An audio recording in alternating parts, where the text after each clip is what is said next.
Flash is coming up at the top of the staircase. There's an easy kill for Hyper, and a second and a third. Dark Zero in full control. A triple for Grixer, and there's the quad. United. Great teamwork. Sonics take the lead again. Disrupt the best of the best. His teammate's gone, and what's this? He's got a Nitro Cell as well. TSM! Tempo Storm absolutely storms through this matchup. Oxygen takes the series. Spacestation Gaming are your world champions!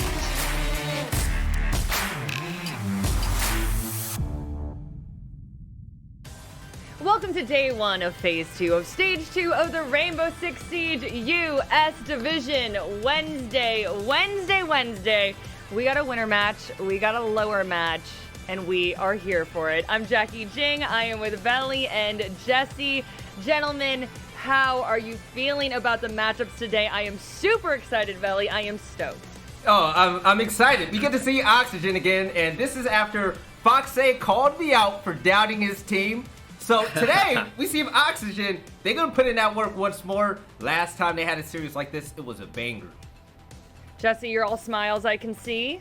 I'm smiling, Jackie, because I woke up and found out that I got to work the desk with one of the finalists for the Esports Analyst of the Year. Veli, congratulations, so well deserved. And of course, we got some great games. We got more casters who are finalists and players who are finalists as well. So it's a day of awards. Yay! Yes, super excited for Veli. Also, Kix got nominated as well. Yes. So, okay, y'all, flex a little bit, but This is a great experience. Honestly, just for 1 second, honestly, our journeys are never easy. Me, Kix, and everyone else involved.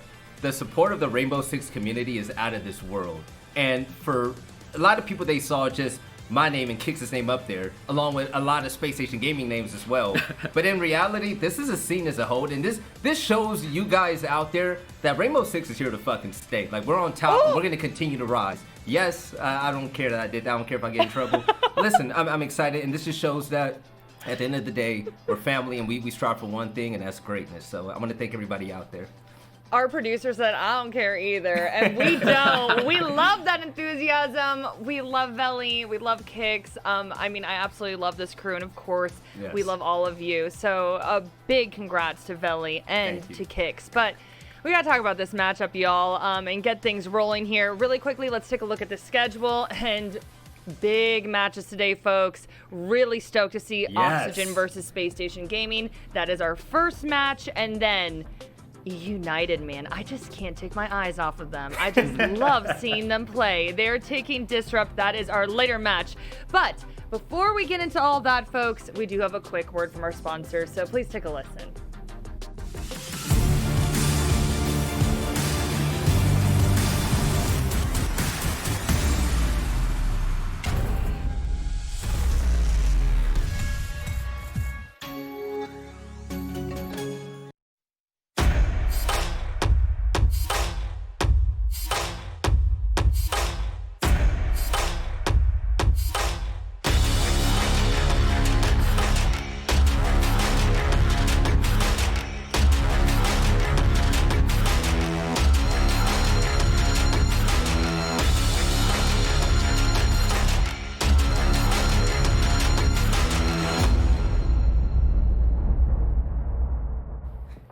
And we are back. So, Veli. Yes. We're in day one of phase 2 of stage 2. Can you kind of just break down everything? How did phase 1 shape up? How the format works? Just give us a little reminder and all that. I want to promise everybody at home right now, it looks confusing, but I promise you, it's not that confusing at all. So just hold my hand and let me walk you through this. So I'm holding your hand. Yes, everybody hold my hand, okay? You too, Jesse. In phase 1, we had 2 separate groups, right? Group A and B. Now, this is why the double GSL format was so important, because the top 2 teams from each group, they will be sent to Group A when we hit phase number 2. So that's why we see Space Station, TSM, Dark Zero, and Oxygen at the top. Now, Group B, some might call them the group of losers, but I'm gonna call it the redemption group. These are the teams that didn't end up top 2. They ended 3rd and 4th in their 4-team group.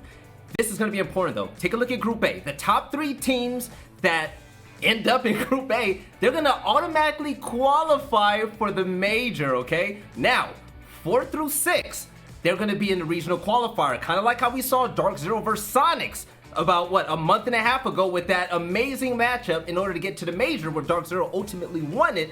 You will see that yet once again. Now, you get 7th place, it means exactly nothing. But last place, that's where you don't want to be, because that's where you're going to be in your relegation spot. What's relegation? You're going to go against the #1 team in Challenger League, and they're going to play you for your spot here in the US division. So make sure you make every match count from this point on. Excuse me, from this point on. No, there's a lot on the line here, and Jesse, it has been such a wild season. Can you just catch everyone up on how the prize and point system works? Because that can also be a little bit confusing too. For sure. So I think the prize money is a great thing for these teams to be playing for. Obviously, we got $15,000 for whoever comes in first in the US division, and then that's great. There's lots of money being given out to these players, but the points is what people really care about. And particularly now that we're in phase 2, that 6 Invitational is getting closer and closer, and we're really starting to find out where teams are going to place. These opening matches in the winners group are very crucial, because if you win them, you can't get last in the group. And as Veli noted, that means you're going to the major. That means you're definitely getting 225 points, because you'll be in the top 4. And you're also going to get more points above that because you're playing at the major and you're getting even more points. The fact of the matter is, whoever goes to the major is nearly guaranteed to go in the Invitational due to the fact that, assuming you quit to the major last time, right? So there's really high incentives to get to that major, or at least do well in the qualifier if you want to make it to the Invitational. We can see where teams are at now. If we take a look at their current point standings, we had Dark Zero in first place due to the fact that they won the last major in the summer, and we had TSM, Spacestation, Oxygen all finish 2nd, 3rd, and 4th at the major, so they have the next amount of points. Then we go through the qualifier, Note Mirage is in there, and then we get the last place with Disrupt Gaming. United's not on that board, they don't have any points yet. So it's really important, particularly for those top teams and those middle teams, that they get points to make it to the 6th Invitational. Yeah, but United changing their tune, so we'll see Exactly. how long that lasts. But okay, ladies and gentlemen, we've been saying it throughout the show. We are now into phase 2, so let's just really quickly go over the bracket, and let's begin with the winner bracket, right? That's what we're going to be calling it. Yes. It's phase 2, Group A. Yeah. SSG will take on Oxygen today. Then Monday we see TSM face off against Dark Zero, our August major winner. Excited for those matchups. Now to the lower bracket, the phase 2 Group B bracket. Today we will see United go head to head with Disrupt. And then Monday, the rivalry we love watching. Yes. Tempo versus the Sonics. Actually, like, Group B should be pretty entertaining as well. I'm kind of excited for the Group B action there. But that's enough talk about Group B. Let's get back to Group A and the matchup that's about to begin. And we're going to start off with SSG. It's been a very strong stage 2 for SSG. They beat United in 2. They beat Dark Zero in 2. They're a monster all-star team, Belly. Yes. How do you think SSG has prepped for OXG?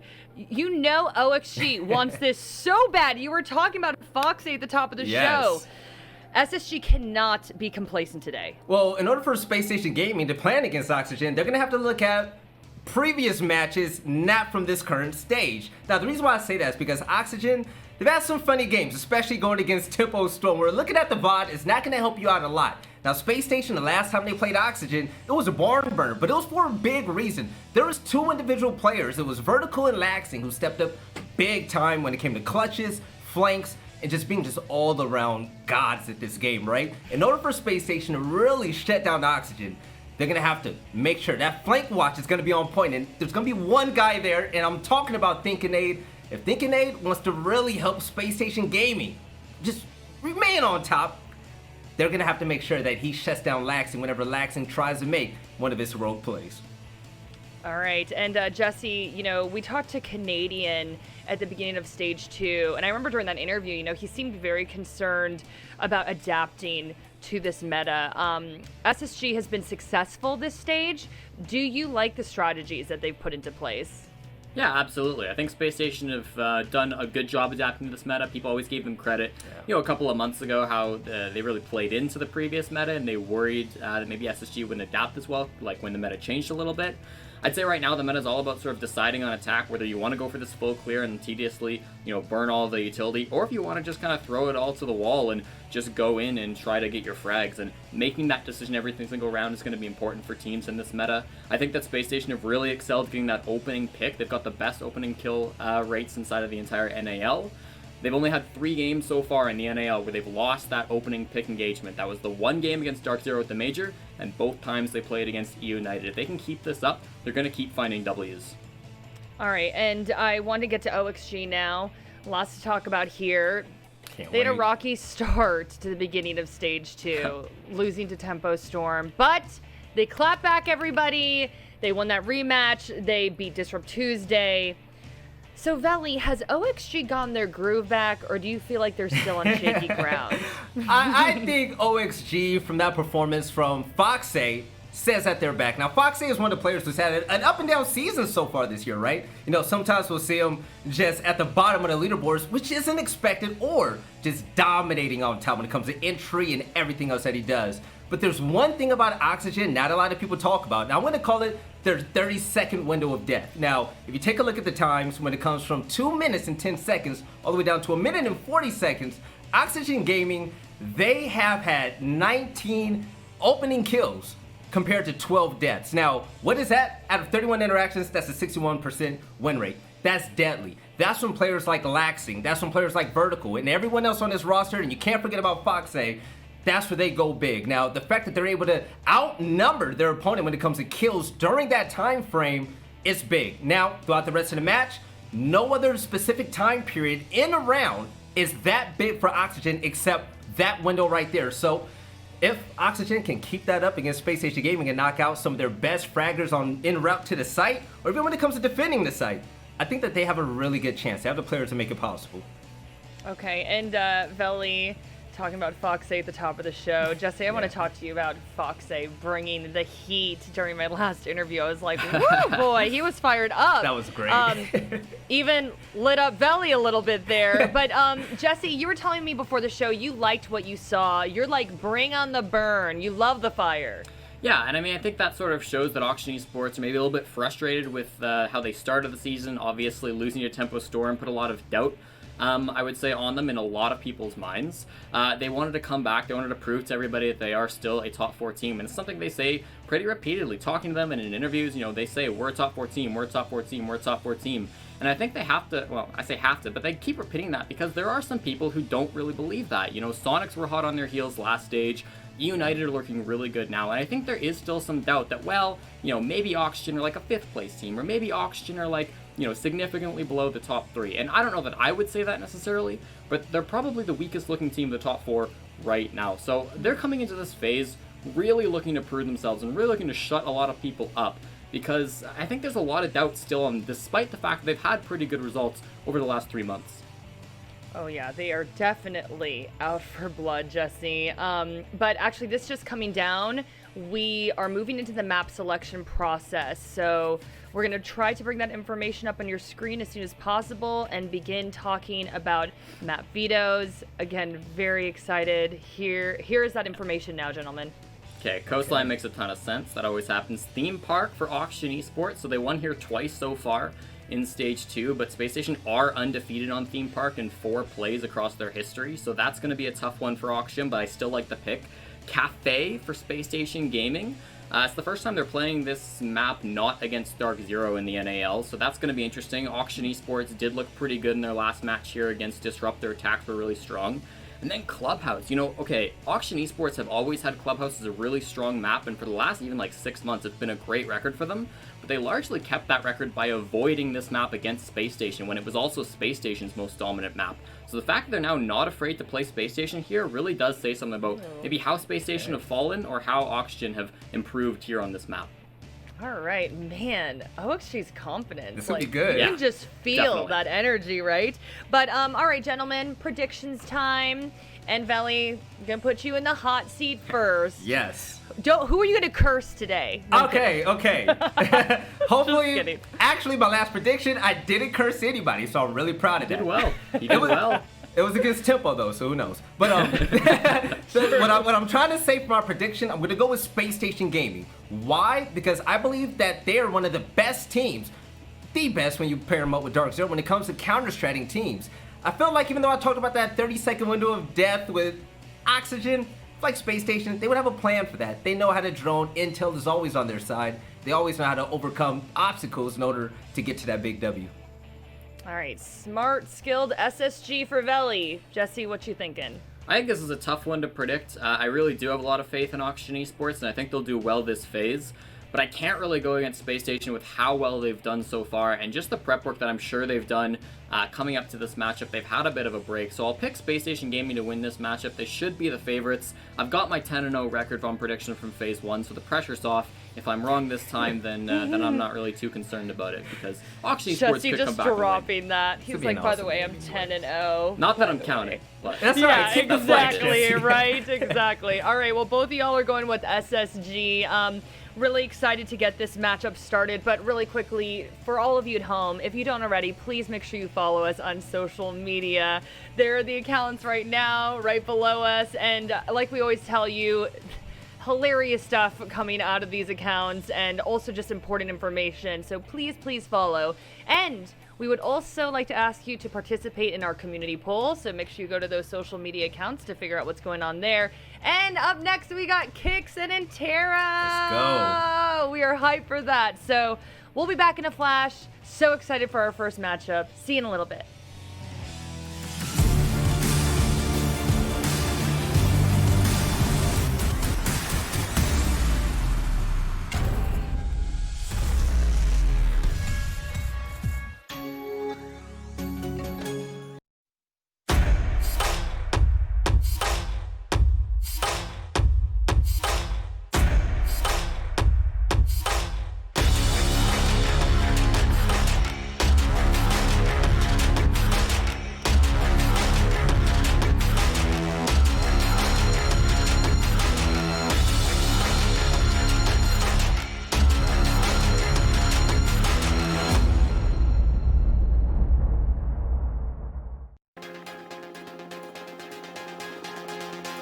It's a different feeling when you get those first couple losses after being on such a hot streak. Like I said, it just kind of helps you like rediscover that hunger and like the fire to like want to win. It really kind of like kicked us into gear, seeing like what all the problems were. It kind of like really like shined a light on it big because the games were so close. Stage 1 was kind of just like a wake-up call for like playing against the, I guess, so-called weaker teams. Like every team seemed to have gotten like way stronger than it used to be. Stage 2, we kind of re-looked over those matches and fixed all of our mistakes, and I thought we played way better. The biggest problems probably in those matches against TSM and Dark Zero are just us slipping up as a team more than anything. If I could change our strategy against TSM and Dark Zero, I'd probably say like we should win more rounds than they did.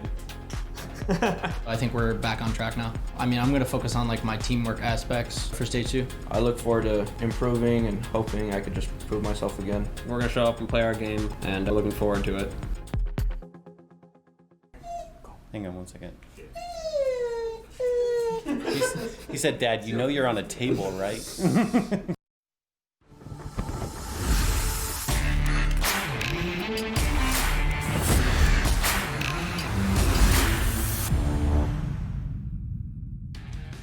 Hello, everybody. Welcome to our very first matchup here of the North American League US Division, and I have a very special guest with me today. I have none other than Esports Awards color commentator finalist Michael Kickstar Stockley. Hi. Mr. Stockley, what would you like to say to the audience for your nomination?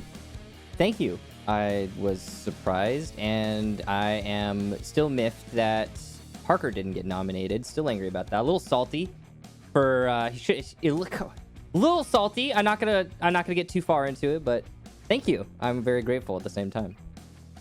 Well, there you are. You have to thank the Academy, and then I believe you have to thank your parents. Yeah. Right after that. That is, you are contractually obligated. Yes. To do that. Thank you for the Caster Academy that taught me so much, and my mother for making me, and that's yay. Now we do have a match, I believe, Parker, if I'm not mistaken. Yes. Yeah. We do actually. These two teams have fought each other a couple times now, Oxygen and SSG. If you recall, all the way back for the NA Major, it was Oxygen who were the very first team to qualify. Now, they are once again going to play against SSG, and the winner of this match will be the first team to qualify for the other mini major that we have coming up. So obviously a lot on the line here. And we'll be starting on Theme Park. Jesse very wisely noted that SSG is undefeated in the 4 attempts that they have played this on so far this season, or rather this stage. Oxygen is also undefeated, a 7-4 victory over Tempo Storm, a 7-5 victory over Disrupt Gaming. It's OXG's map. Space Station is starting on defense. Set the stage for us, Mr. Esports Awards nominee. Set the stage for the match. Well, as Parker noted, this is a really high-stakes match because you're going to qualify for that major if you make it. It's very simple. Right now, we are in the winners group, and in the winners group, there are 4 teams. 3 of those teams will qualify, which means all you need to do is win any match in this group. You got SSG, Oxygen, TSM, DZ, so it's a lot on the line, a lot of chances, and I think here today, we're going to have a pretty exciting match where Oxygen and SSG are both going to be going at it as hard as they can, so that's also very exciting. Yes, Michael, very hard and very fast, I'm sure, is going to be the tempo that is set up from these teams, especially as hard as they can. Sorry, you said tempo, and I just... Sorry, continue, Parker. I don't want to say I don't anything. think I was going to make a joke about tempo, but I don't think I've casted them yet. Have you not? Have we not? I don't think we've casted them, no. No, they're usually I think second. you did because you did the late show. I did TSM versus Tempo Storm, which was coincidentally the worst showing we've seen from Tempo Storm ever. Yeah, that was with Stokes. It was a great cast with Stokes. I wish I had gotten to cast more matches, more map, more time with Stokes, because it was also one of the fastest matches I've ever casted. I bet Tempo Storm wished it had gone a little longer too, but yeah. We're here now, and we are looking to see, is Oxygen the real deal? Now, they put on a much better performance against Disrupt and Tempo Storm than they did the very first time. What is the outlier? And that's the question that we have to answer. Their performance against Tempo Storm, that surprised a lot of people. Jarvis steps onto the Tempo Storm roster. People start saying, oh, well, if Tempo Storm plays like they play in scrims, they're going to be a mighty good team. They humble Oxygen. Just as E United almost humbled Dark Zero. This has been the era of the upset, so to speak. But Oxygen obviously back in some prime position here now. They won their 2 matches and they're going up against SSG. I look at this map pool and I think it's pretty much a wash for both teams. I mean, SSG doesn't really have a bad map pool. Their stage record for Theme Park doesn't really exist. They haven't played it yet. Cafe 7-5 over Dark Zero. Clubhouse 8-7 over E United. SSG is going to have to lose 2 of these maps. They haven't lost any of them so far this stage. It's going to be a tall task for them. Yeah, I think that this is overall going to be an interesting one. And, in terms of Cafe, I'd say that's still a decent map for Oxygen, even though it is Space Station's pick. So there's definitely a chance there. There's potential. Actually, if you look at these teams, they have the same win rate in recent history on Cafe, 67%. Now, all that said, the poll for... What's nice? Oh, no, it's 67, not 69. Sorry. The poll for this match, it's the stretch, Parker, a stretch. Is who will be the plant king today between Slashug on Oxygen and Canadian on SSG. If you're not familiar, both of these players plant quite a lot. And to give you information, actually, to give you make you well informed, these are the top 2 planters for Stage 2. In Stage 2, Slashug is the #1 diffuser planter with a whopping 12 plants, and Canadian is in second with 8. So Slashug's been doing a really good job here. So just so you know, when you're going into that poll, he is in lead currently. He's doing a pretty good job. They both are, but no further fanfare needed. We're ready to get into the game. I know that's what you always love to tell us, since we are the ones who withhold the action. It's just what we love to do. We don't want you enjoying anything, nothing ever at all. But hopefully you'll enjoy this match. Oxygen versus Space Station. We'll start off on Theme Park. SSG on defense first. They're going to ban Echo, is now removed from play. Worth mentioning that Space Station did not want Echo removed. There was no gentleman's agreement from their very last matchup. So, what?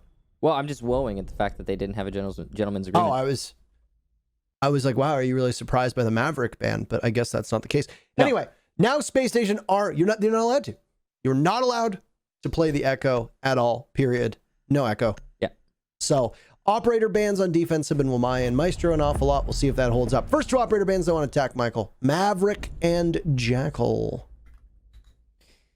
Maverick and Jackal are both sensible bans here on Theme Park. Again, this is a map, as Parker mentioned earlier, that we don't see played very often. But Jackal, of course, as operators go, is one of those operators that's going to make roaming very difficult. Maverick can go ahead and bypass all of your anti-hard breach.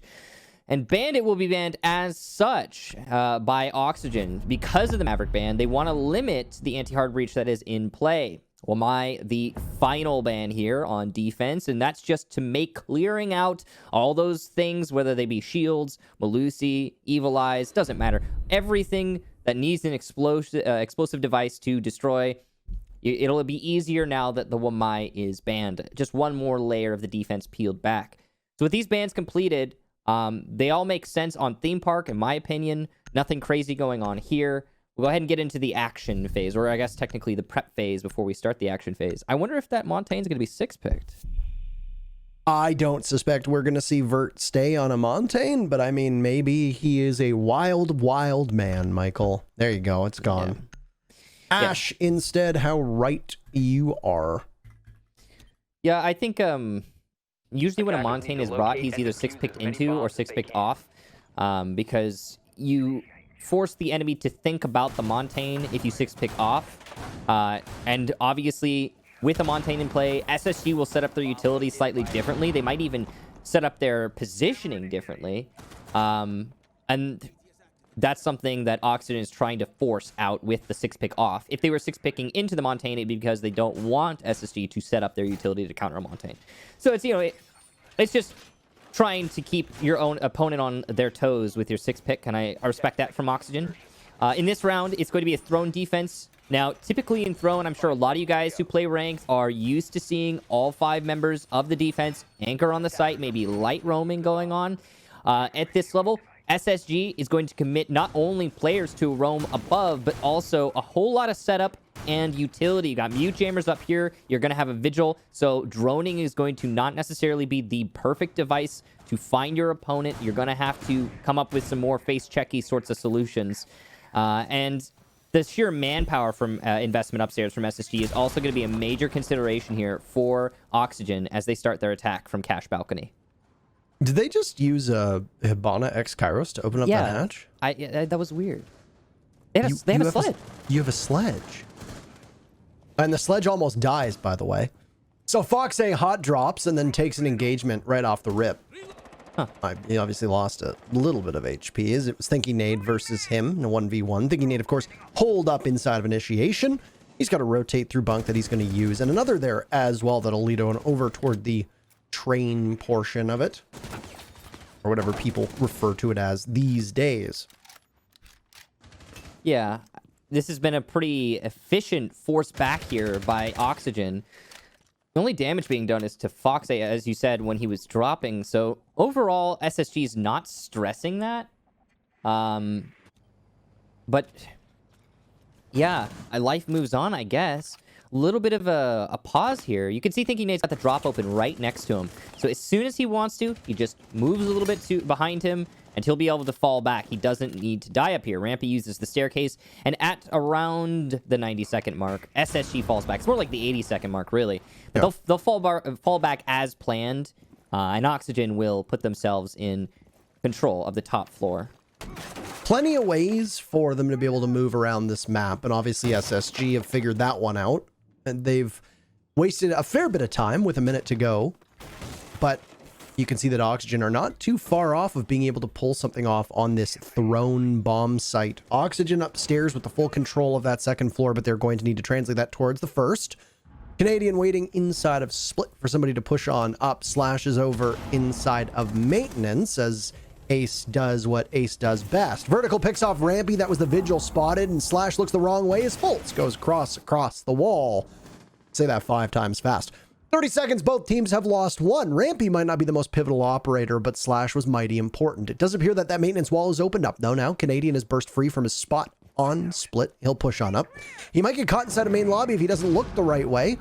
Directly to his left, he'll spot one. No, he doesn't see him. My goodness, Canadian, a bit of a miss on that site. Laxing gets the kill and then immediately goes to work on the wall inside of barrels. Missed opportunity on the X-Kairos. He'll put some pressure on to Fultz. Inside of the wall, Fultz pulverized by Foxay, breaking on into the back of Throne Room. And some damage done onto Foxay as he'll have to watch as the plant goes down from Bio. SSG trails a 2v4 with Diffuser going down. Lax is trapped, trying to do something, thinking they'd gun down as he gets one, leaving it all into the hands of Bosco. 2v2 as it gets ever closer. But that 2v2 is a real 2v1 with Thinking Nade on the ground. Trying to climb away, Bosco will have to go for a long-range pick. Both Biologic and Laxing at full HP. Diffuser at the 30-second mark. Bosco will hold this angle and take a deep breath to see if Thinking Nade will be able to get to him. And just as he goes to get picked up, it's a push from OXG. They take the fight and they win it. Oxygen managed to take round number 1.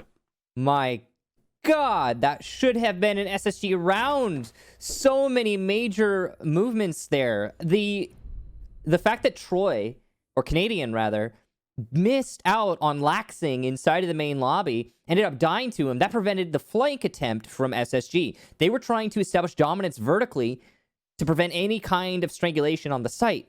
That would have been huge had SSG been able to pull that off, but Canadian gets cut off in the transition. Further, Fultz playing right next to the breach, somehow losing his fight with the sledge as Foxay pushed in through that breach. Oxygen now have control not only above and are able to pressure the defenders who are playing over on the soft side of Throne. That's your Forge side of Throne, I guess you could say. But also, they have control of the Throne itself. That's massive. Oxygen, a beautiful execution there, but really just two crucial prongs of the defense from SSG falling by the wayside, thanks to Oxygen winning really important gunfights. I'm just surprised, to be honest, that everything went Oxygen's way in the dying seconds of that round. I think Veli was talking about how that commonly happens with Oxygen during the analyst segment, actually. I mean, they do play a bit of a weird style. We talk about this often. Laxing is usually so far disconnected from the push, and I mean, he certainly was in that instance as well. He was all on his own inside of main lobby. He took out the barrels wall. It was very lucky for him that Canadian did not have his eyes in his head, because Laxing was able to pick up that kill, and Canadian would have been able to go up top and watch the openings that had been created much earlier in the round. Remember that bit of action that we saw taking place in Initiation? Well, a lot of that floor had been opened up by Foxay. Because of the numbers being what they were, Canadian very easily could have retaken and held off a plant.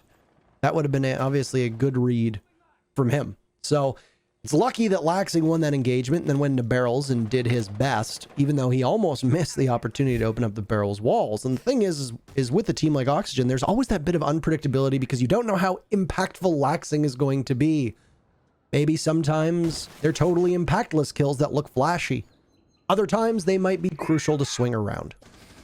Well, quick little fun stat for everybody. Throne has been consistently the most played site on this map over the 2 times it's been played in Stage 2 of North America, or rather, of specifically the US division.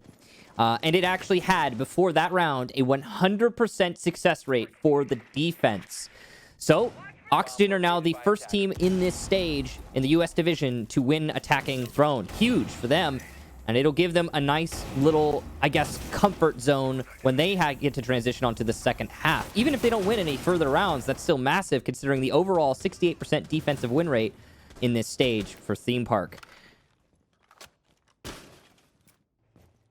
So this is a bunks defense, by the way, upstairs, and Oxygen are going to take the same portion of the map that they'd taken the first time around, which is the east side, commonly referred to as Cache.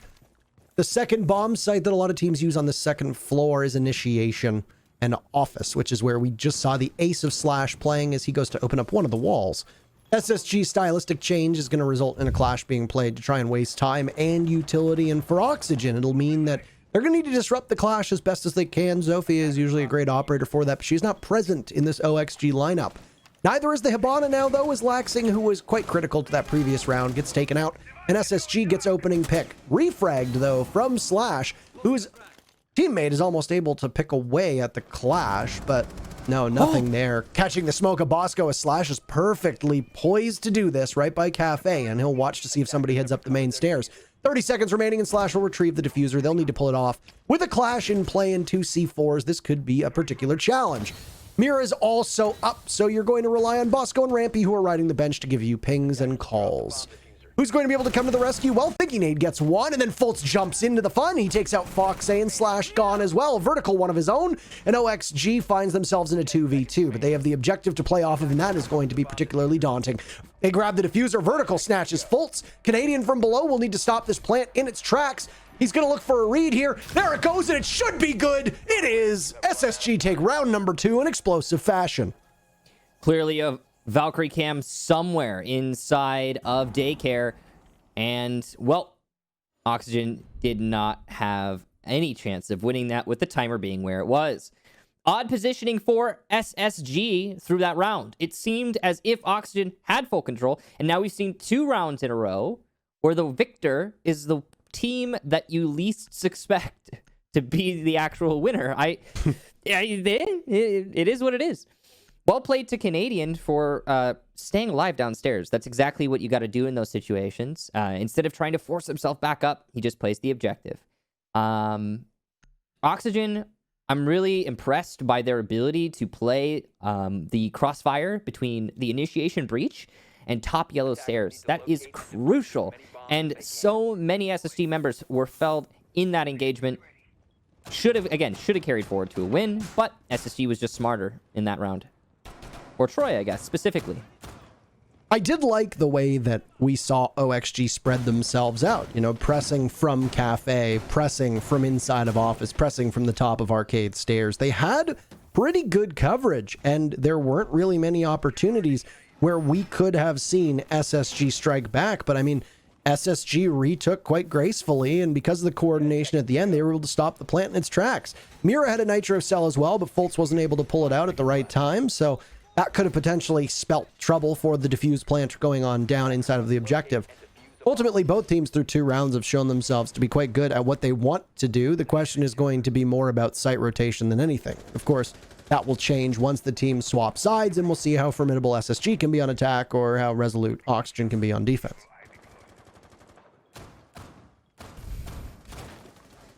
As mentioned earlier, that 1 round that Oxygen got on attack is really big because it wasn't just an attacking round, it was a thrown attacking round on top of all that.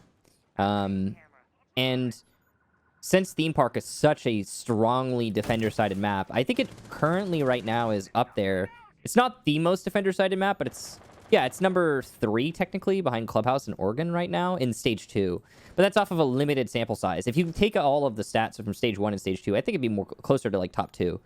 Either way, every round you win on attack is huge. That's the main point. Oxygen have started off really well so far. And that last round, despite having lost it, was still very close. So this bodes well for Oxygen's overall chances on this map. And I think it thoroughly explains why Oxygen decided to pick Theme Park as map number 1. Of course, trying to break that SSG undefeated streak. Both times, maybe against worse opponents, but Oxygen has very clearly shown that they're comfortable here. As I mentioned before, it was Tempo Storm and DG that they defeated both times, both of them by the same scoreline, 7-4. They're going to battle from behind on round number 3 as 90 seconds are eclipsed, and, well, Fox A has been removed from this particular round by Canadian, who is proving himself quite effective on this support role, this flex role, whatever you want to call it, or however he plays it. Valkyrie can very much be a fragging operator, but it doesn't seem to be in the strat book for SSG to use her that way, especially not with Canadians' well-noted troubles being able to aim on some occasion. And also see on some occasions, by the way, if we go back to round number 1. Not a lot of time left for Oxygen. Couple that with the pick that Fox A, or well, rather Canadian got onto Fox A. Speak of the devil, and he shall die, apparently, as Canadian is felled by Alaxing through the wall, maybe? Either way, a 4v4 now. Beautiful stuff there for Oxygen. C4 doing a lot of damage to Oxygen, who are trying to set up above the bomb site, use this vertical presence to put pressure onto the anchors and force them into uncomfortable positions, or potentially get a pick onto all of these players in sight. None of that happening just yet, but open up above bathroom. Ooh, just barely missing out on Bosco, who is in bathroom. Slash is the one to get him, though. From the window? No, yeah, he was on the window. He'll walk in and get Rampy as well, who's attempting to retake bathroom. Now it's all on Fultz and Thinking Nade, 2v4, but the time is really becoming a major factor here for the attack. Big kill there for Fultz. He puts his back to the window, though, and is taken out by Biologic. Thinking Nade the last one, and Laxing gets the refrag as Bio dies. Oxygen will take their second attacking round, and that puts them in a great spot overall for Theme Park. Once again, Laxing doing his own thing, somewhat removed from the push that's happening inside of bathrooms over by the drug bundles inside of the drug portion of the bomb site. I don't know if we're allowed to say that word. They haven't said no, so I don't know. Valley said the F word earlier, so whatever. There are no rules. Anyway. What? There are no rules. We can just say whatever we want at this point. It's Wild West. Supercalifragilisticexpialidocious. Oh, I guess you can say that one. Yeah. Oxygen have looked much more confident on attacking on this map than they have on a variety of maps against a variety of teams. Obviously, it's hard to really quantify their matchup against Tempo Storm just a couple days ago, but I've been impressed from what we've seen of Oxygen. And Slash in particular, the man who is a part of our poll question. The question, need I remind everybody here, that you can find on Twitter at R6esportsNA. Every time I plug the Twitter, by the way, I get paid $10. I don't know what your deal is, but that's my deal. I just want to let you know. Anyway. I don't have a deal for that. Am I missing out here? Leaving money on the table. Anyway. Maybe that's why you got nominated and I didn't. Because I don't plug the official Twitter. Yeah, because you're not shilling. You're not shilling just you for wait, Twitter. Parker. I got the bird website. I got some shilling ready for today. Let's go. Oh. You guys excited for some shilling? Because there'll be some shilling between this and the next map. 5 seconds to go. Slash is one of the people involved in our question. So is Canadian, and they're actually doing quite well. The question was regarding who would be able to get more plants down. Now, I feel like just on Monday, we did a poll question about who would frag more, and then, well, neither of those players in their respective teams were the stars. They played support-oriented roles, and now it's happening again, where Slash and Canadian might not be the best at getting the diffuser planted, but they are certainly cleaning up on the scoreboard more so than usual. And Slash, in particular, is not used to having the greatest amount of strength here. There's a run out from Canadian. He sees one, goes for it. He could have gotten a second, but he didn't look behind him. There was another member of OXG on rappel, and that was Slash. That could have been 2 for the price of 1 from Canadian, and Slash must be relieved to know how close he came to certain death. But still, that run out from Canadian not only will net him his 4th kill, but also remove Biologic and the Thatcher and all that comes with those EMPs for the remainder of this round. Now, I got to say, that's really smart from Canadian. Runouts are usually punished pretty harshly at this level of play, but if your opponent is not prepared for it, keep doing it. Just keep running out until eventually it backfires on you. Canadian has leveraged that run out now for 2 opening frags, one round after another, and well, that's massive. So if he can keep doing that, props to him. He'll also take out Slash, who has been one of the top performers for Oxygen so far through this map. So it's a good round for Canadian overall. Not over just yet, but it's looking pretty dire as we hit the half-round mark. Oxygen still hasn't gotten full control of the top floor, and it doesn't seem like they even will, as Thinking Nade eliminates Vertical. Fox and Laxing, the last 2 members on the attack, and Fox at least will get Thinking Nade, so no flawless round for SSG, but that seems to be just about it, as the remaining defenders have fallen back to the bomb site and will play this smart and safe. Frankly, kind of surprised that Thinking Nade looked the wrong way there. He could have just simply waited with the shotgun at the doorway, but I guess his patience wouldn't have been rewarded. Or I guess in that case, it would have been rewarded, but he was a little too impatient. Being recalled to the bomb site, which is downstairs, by the way, for those that aren't paying attention. And here you have what is going to be a meager attempt at an execute, or at least is shaping up to be that way, as it's Laxing and Foxay working jointly together above the 2 different members of OXG, looking to try to pull something off. Back to the throne room, SSG has gone, as they have not had great success on this bottom floor whatsoever. They've surrendered both defenses on this floor to their opponents. Out comes a frag grenade, down it will go. Does not connect with anybody. Nobody from Space Station has lost a single point of HP. That is remaining, at least. And now the 2 members of OXG appear to be splitting up. One will come head to head, or no, they're actually in tow with one another, and that early fire from Canadian will give his position away. He loses the fight. It's even footing. Bosco changes it around, and no way for Foxay or Laxing to be able to win this one. Laxing was last man standing. He can't even get close to the bomb site, and SSG equalizes. They'll pick up their second round to match OXG's total. Solid there for SSG. They need to continue that streak. To be honest, they need to turn that into much, much more. 4-2 is a win. Technically, winning a half is if you get more than the opponent. Duh. And since there's 6 rounds in each half, 4-2 is winning your half. However, on a significantly defender-sided map such as Theme Park, 4-2 is the expected scoreline for the defense. So what we need to see here from SSG, if they want to be especially comfortable transitioning to the second half, is a 4-2. Currently, 2-2. Again, that's a lot of breathing room for Oxygen as it stands. Now, that last round mostly comes down to Canadian and SSG as a whole upstairs doing so much work, not only delaying, but actually straight up killing the roam clear on that top floor. After those frags came out, there was little to no chance of Oxygen making the bounce back, even though they did manage to get faults in initiation. So that's a really simple, short story there. SSG, great roam on the top floor. I love the way that they held their ground a little bit firmly, a little bit more firmly than we've seen in past rounds. Now, the other thing too, Michael, is that they lost bio right away.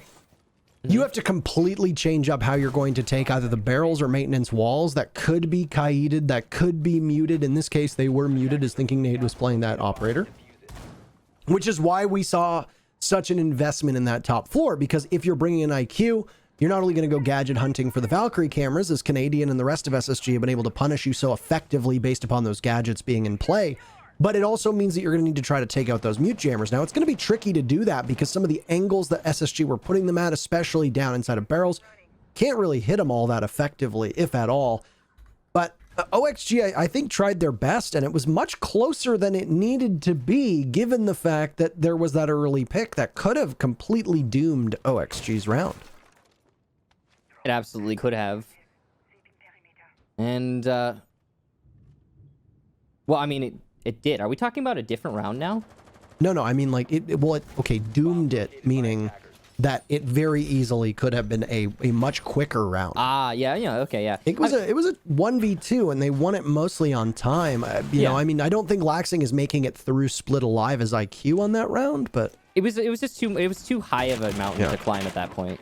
It would, you know, and that's the cool thing, though, Parker. As you mentioned, these have been some pretty close rounds. And if anything, I'm impressed by Oxygen.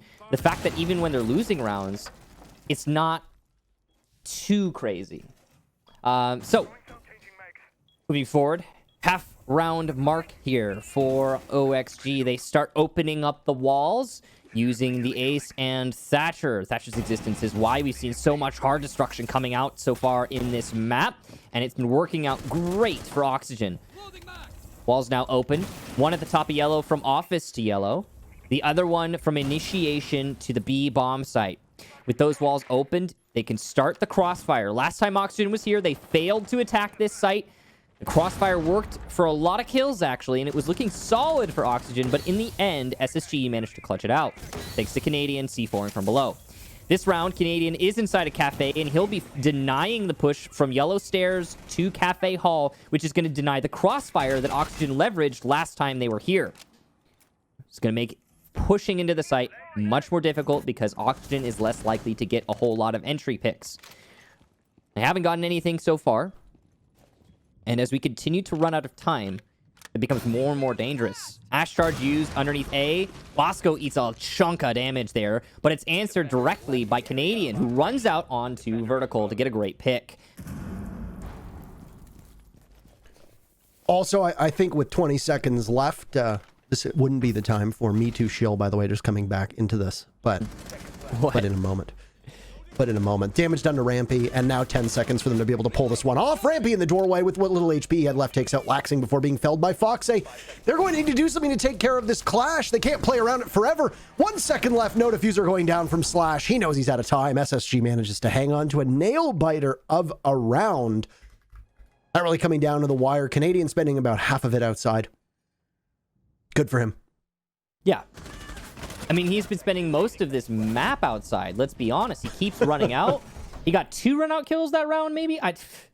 The man knows that he has an opportunity against Oxygen because Oxygen are not paying enough attention to the run-outs. Straight up. We've seen at least 4 or 5 deaths on Oxygen's attack thanks to Canadian just being outside the building. And okay. Normally, a run-out is a pretty stupid thing at this level because normally it gets shut down. But Canadian has realized there's an opportunity, and he's going to continue to leverage it again until it gets shut down. It hasn't yet.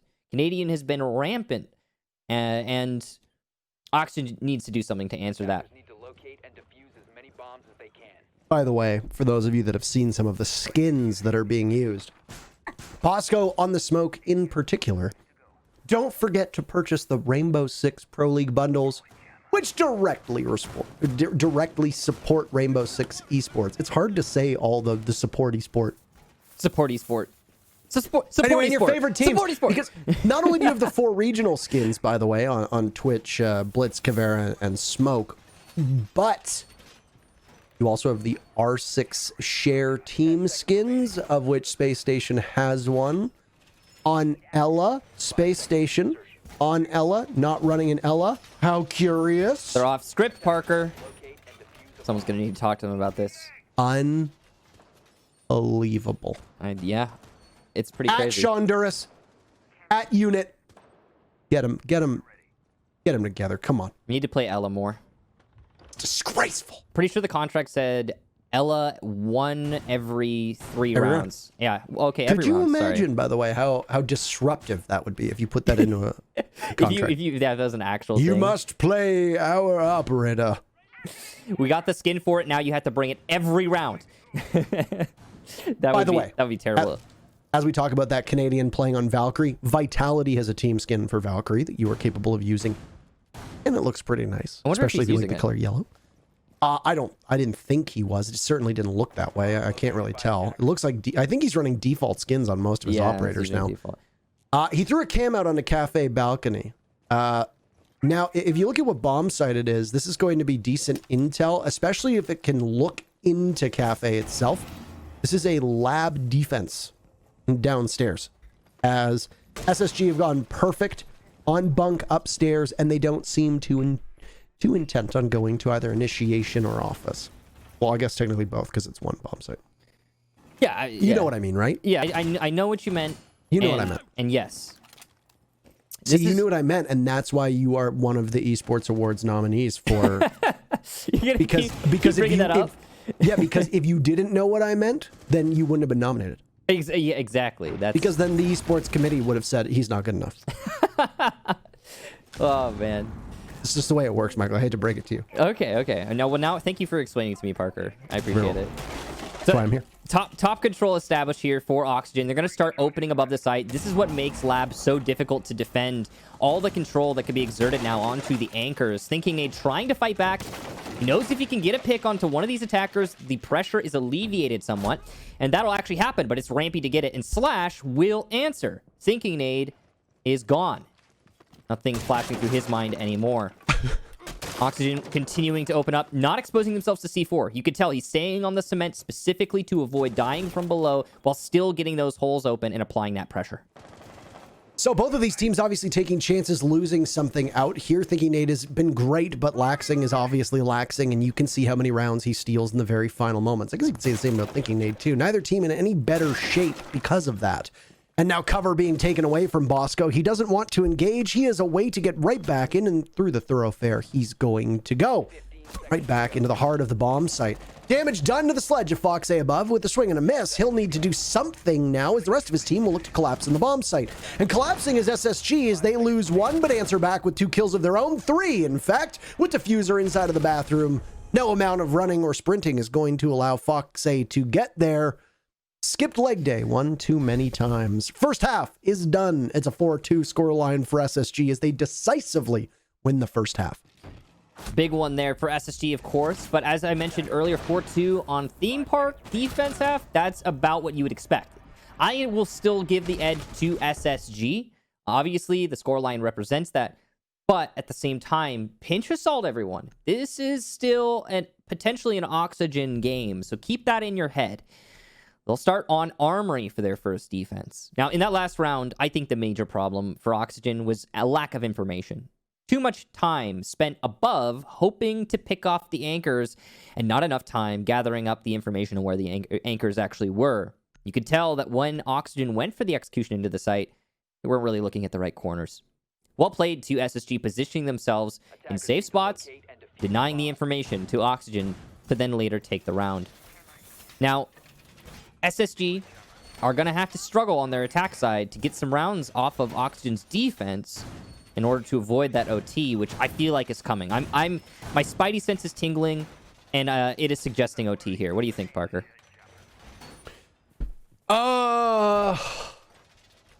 Sure.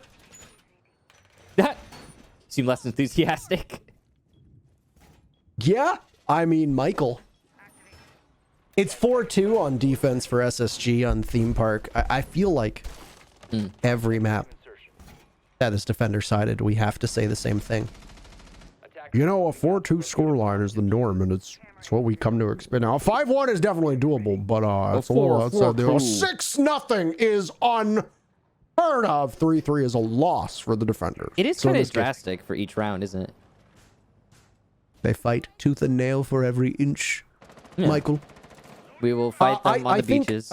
I don't want to call it just yet. I want to wait a round or two just to see how things iron out, because it is very possible that one of these teams are just really, really strong here. This is OXG's map.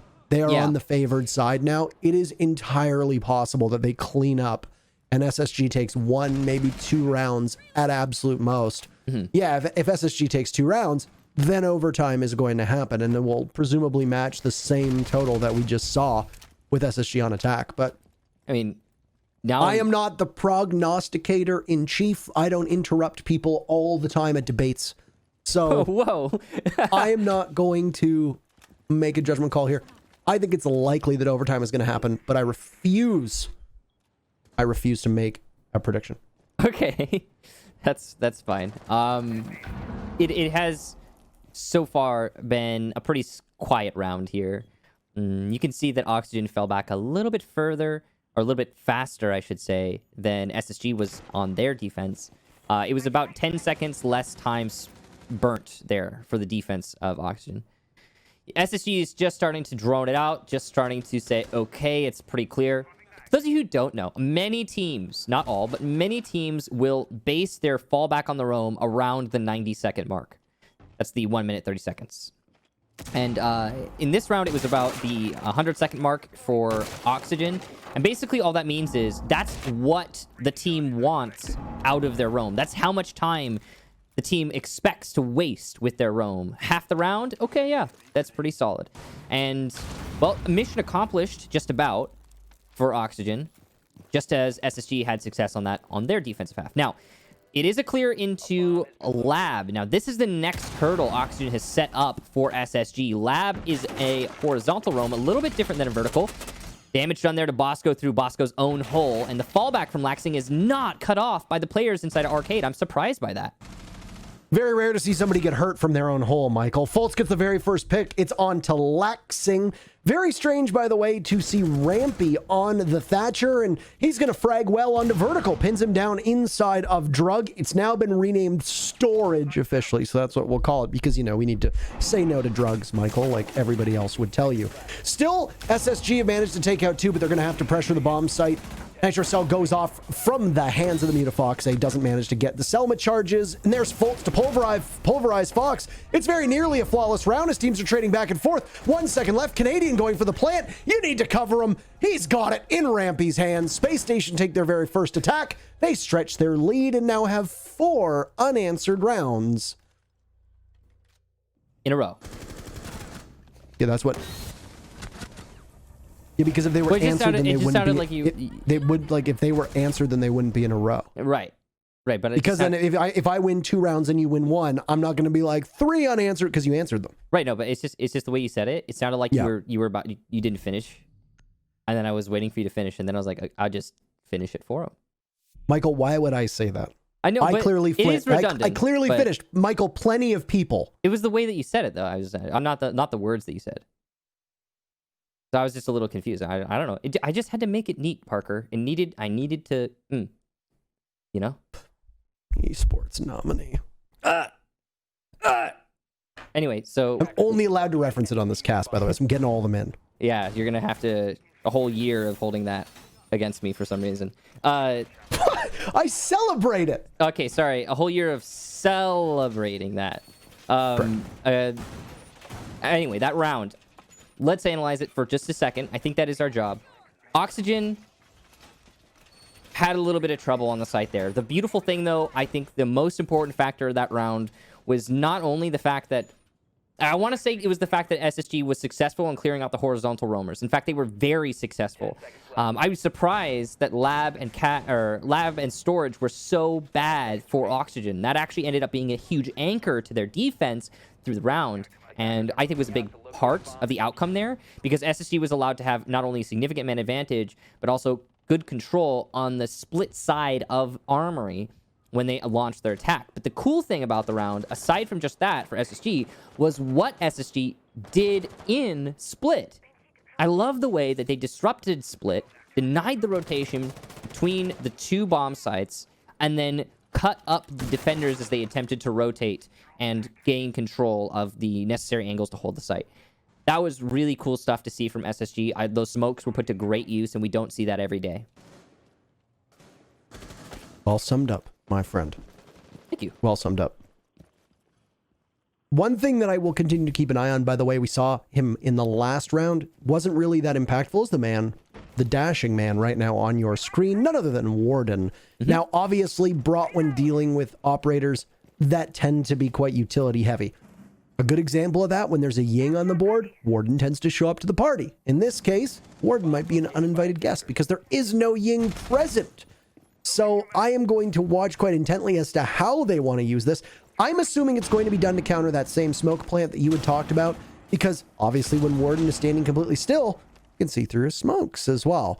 Now, Rampy is on secondary hard breach to go along with the Ace, and Nitro Cell's already been used to toss over the top of maintenance, and hopefully a mute jammer is caught from that grenade. There you go. Exothermic charge will open up, and it seems like SSG are going to stay there. However, an impact trick looks to have sealed the deal as the wall has not been opened.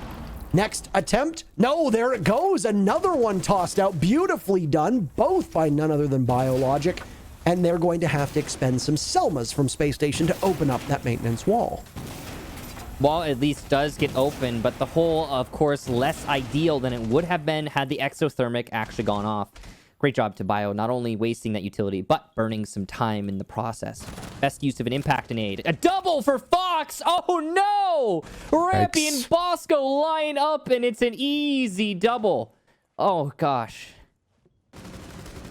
Well, there is misfortune, and then there is just total bad luck. And in this case, at least Space Station gets one back, avenging both Rampy and Bosco with the kill from Thinking Nade onto Fox, eh? And the Malusi is targeted inside of Split. Flashbang is going to go out. Canadian knows he needs to look one way. He's got Thinking Nade over his shoulder. Canadian hits his shots. All of a sudden, it's an advantage favoring Space Station, but they're going to have one of their members immobilized. The Malusi will swing from Split over towards Throne. Bio taking out Fultz. So now even more for Thinking Nade as Canadian peels off of the plant. Job done. They're going to have to get the hell out of Dodge. Through the smoke, we see the Malusi of Bio spraying in. Canadian picks up his double. He's taken out. It's setting us up to a 1v1 between Vertical and Thinking Nade.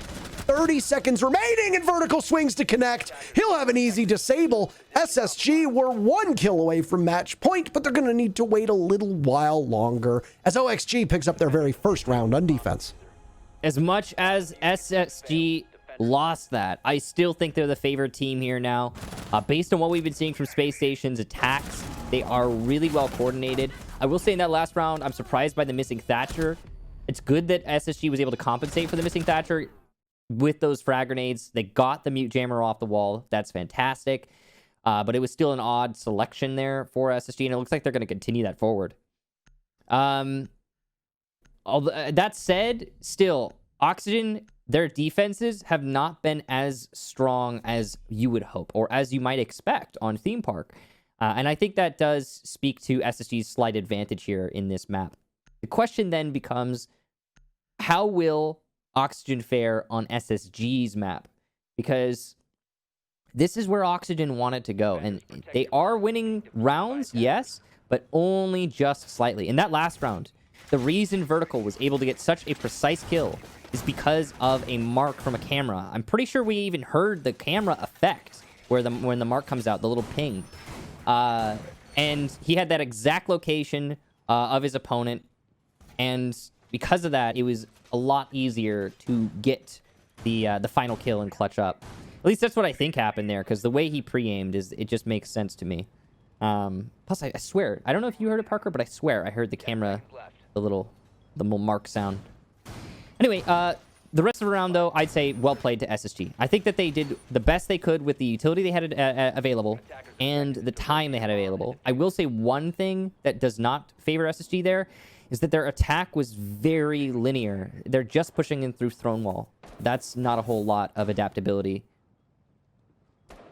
I mean, also, how does that round play out if there isn't a two-piece picked up from Foxay? What if he only gets one? True, yeah. Because the likelihood of getting two different attackers or defenders, depending on what side of the equation you're on here, with a single burst is extremely unlikely. So you leave even one member of SSG up, and it likely ends up with even greater coverage on the Malusia. I mean, there was a lot of what-ifs on that round. What if we had seen the swing on the Canadian from where the diffuser was being planted before the smoke was tossed out? What if Slash had won that fight? There's a lot of things that we can kind of say what-ifs on, and you can't really govern a team's play by what-ifs, even though we do bring it up because I think it is incredibly important to give perspective to the viewers. But anyway, with that said... Michael, I also wanted to let you know that I received a piece of feedback from none other than our good friend Stuart Ewan, who said that it is a great idea for us to mandate that all teams play their special R6 share skin at least one time.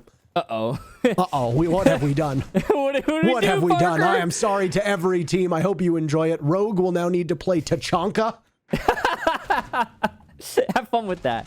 Oh, no. That is untimely. And if that is considered an opening pick, by the way, for Space Station, they can snowball that into moving onto match point as Vertical disconnects, for those of you without visual reference. Yeah, that's really unfortunate there. So because we're so deep into the action phase, the prospect of a restart here on the round is basically zero, and that's just going to be, as you mentioned, a free pick. At least Slash gets it back, though. Canadian gone, so a 4v4.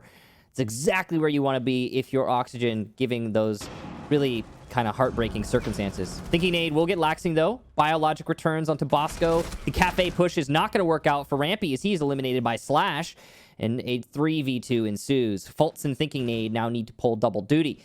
Thinking Nade will be coming up yellow. Fultz has already vaulted in through arcade window. Now, this is a very dangerous position, especially considering that shield on the cat balcony. But it'll be eliminated by the Ash Charge. Good utility use there from Fultz. Thinking Nade needs to link up with his teammates somehow, somewhere, and get back into this round. Oh, Fultz just narrowly missed out on what could have been a relatively easy kill over by Office. As you saw the jiggle from Malusi and Foxay, that really could have gone another way. But Vertical has returned to the game, so rehost is unlikely, but 15 seconds left. You'll need to see some action. There's a pick from Fultz, played well onto Slash. He'll be on flank watch to a certain extent as Thinking Nade attempts to plant. They're going to need to be wary of Foxay coming back to the bomb site. There he is, damage being done from Fultz, and instead, Bio will swing on up. Fultz knows that he's going to need to pull one out. He does it, but there's another to go, and they're just going to play keep away, even with the man advantage. SSG unable to stitch together a proper round, and Oxygen finds yet another, their second in a row on defense. Beautiful stuff there for Oxygen. A large part of that comes down to the early pick from Slash. That slowed down the round. Not only did it slow down the round because you got a kill to answer back from the disconnect, but further, it was Hibana of all operators. Hibana could have opened up the wall in daycare and offered more angles to the attack. Following that early engagement, SSG and Oxygen go toe-to-toe, and Oxygen comes out on top 3-2 in the team fight, which gives Oxygen the advantage, yes, but we're talking about SSG here, and Fultz, no less.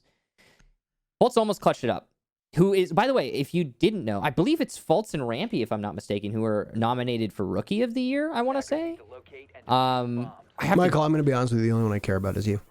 Wow. Well, also Valley, sorry, Valley, also Valley. Oh, yeah, definitely. Also, Definitely. Veli. I care about Veli. Yeah, if you guys didn't know, by the way, he got nominated for Analyst of the Year, which is pretty exciting. Of the people nominated, I don't think I need to say that for people that are going to watch and be like, you don't care about me. No. Obviously, I do care about you, but you know what? Oh. I didn't care about you enough to nominate you. Whoa! Yes, Ramby and Canadian were nominated for PC Player of the Year, and Fultz was nominated for Rookie of the Year. Oh, that's what it Lycan was was. nominated for Coach of the Year. Space Station Gaming, along with a wide variety of other orgs that happen to have rosters in Rainbow Six Siege, were all nominated for Esports Orgs of the Year. There was no Event of the Year this year. I wonder why. But I wonder what that is. I wonder what the reason for that is. Yeah. But I will say this, SI probably would have been a shoo-in to win. Not that I'm biased or anything, but It probably would have been pretty sick, yeah, but unfortunate that we didn't get that. Anyway, weird that yeah, never mind, it doesn't matter. I was gonna say weird that Fultz no, it doesn't matter. It doesn't matter. I'm happy for all of them, and I hope you go and vote for each of them and support the scene, of course. But in this round, here and now, we've got a lab defense. Oxygen have been starting to rally back, but it's still very close, and it still has there's this air of strength about SSG, despite them being on the attacking side. Even in that last round, they almost managed to clutch it up thanks to Fult's efforts, but not quite. Oh yeah, and also we forgot to mention SSG, I think, is also in there. I said that, Michael, Did but you you say weren't that? listening to me, yeah, because you only listen to yourself. I would know, Parker. I was reading the thing, and then I found SSG, and I'm like, oh, look at that. I was reading through it. Unbelievable. Please, Parker. I'm sorry. Okay. All right. Well, this has been a relatively slow round. Still discovery work happening from Space Station as we pivot so gracefully off of our ramblings regarding the Esports Awards that were announced earlier today. Don't forget to vote, by the way, whether you're going to vote for Michael, whether you're going to vote for Valley, regardless of who you're voting for, much like our American friends in the upcoming election, just vote. Kicks in Make sure Valley you vote. 2020. Register to vote for both the U.S. election and the Esports Awards. Anyway, as we now pivot, you're going to have a nice massage onto Bosco's legs by the Malusi Banshee. He's got IQ right side by side, and they're going to try to storm in together as the Malusi was spotted and will need to be found. But Laxing has already peeled as far off as possible. Down below in barrels with Foxay within reach. The silhouettes give away the positioning of SSG above. You can hear the footsteps as well, and this is very clearly sounds that Laxing will have no problem hearing unless OXG's comms are an utter tire fire. I don't suspect they are. SSG are in very great risk of having to push into the bomb site with limited utility and limited wherewithal as to where these defenders are going to be, and it will be a series of 50-50s that will determine much of this round. I say that while SSG is still chock full of utility. They still have 9 flashbangs. They still have 2 frag grenades. They still have 2 X-Kairos if they want to open things up. So they're going to need to hurry, though, because they don't have the wealth of time whatsoever. Foxay will be the first one to incur the wrath of Space Station. As you can see him continue to move away, Vertical will catch one, and time is unfortunately going to feed 2 different members of Space Station OXG. They only need Thinking Nade. He's not going to die, but it's still a flawless round as Oxygen's 3rd in a row ties these teams up at 5 rounds apiece. That was some of the most CQC combat that's a redundant combat. That was the most CQC siege I've seen in a What are you good talking long about? I time. go to ATM machines all the time, Michael. What is it? I don't know that reference. I don't know that one. Anyway, that was some pretty close quarters combat is what I was trying to say.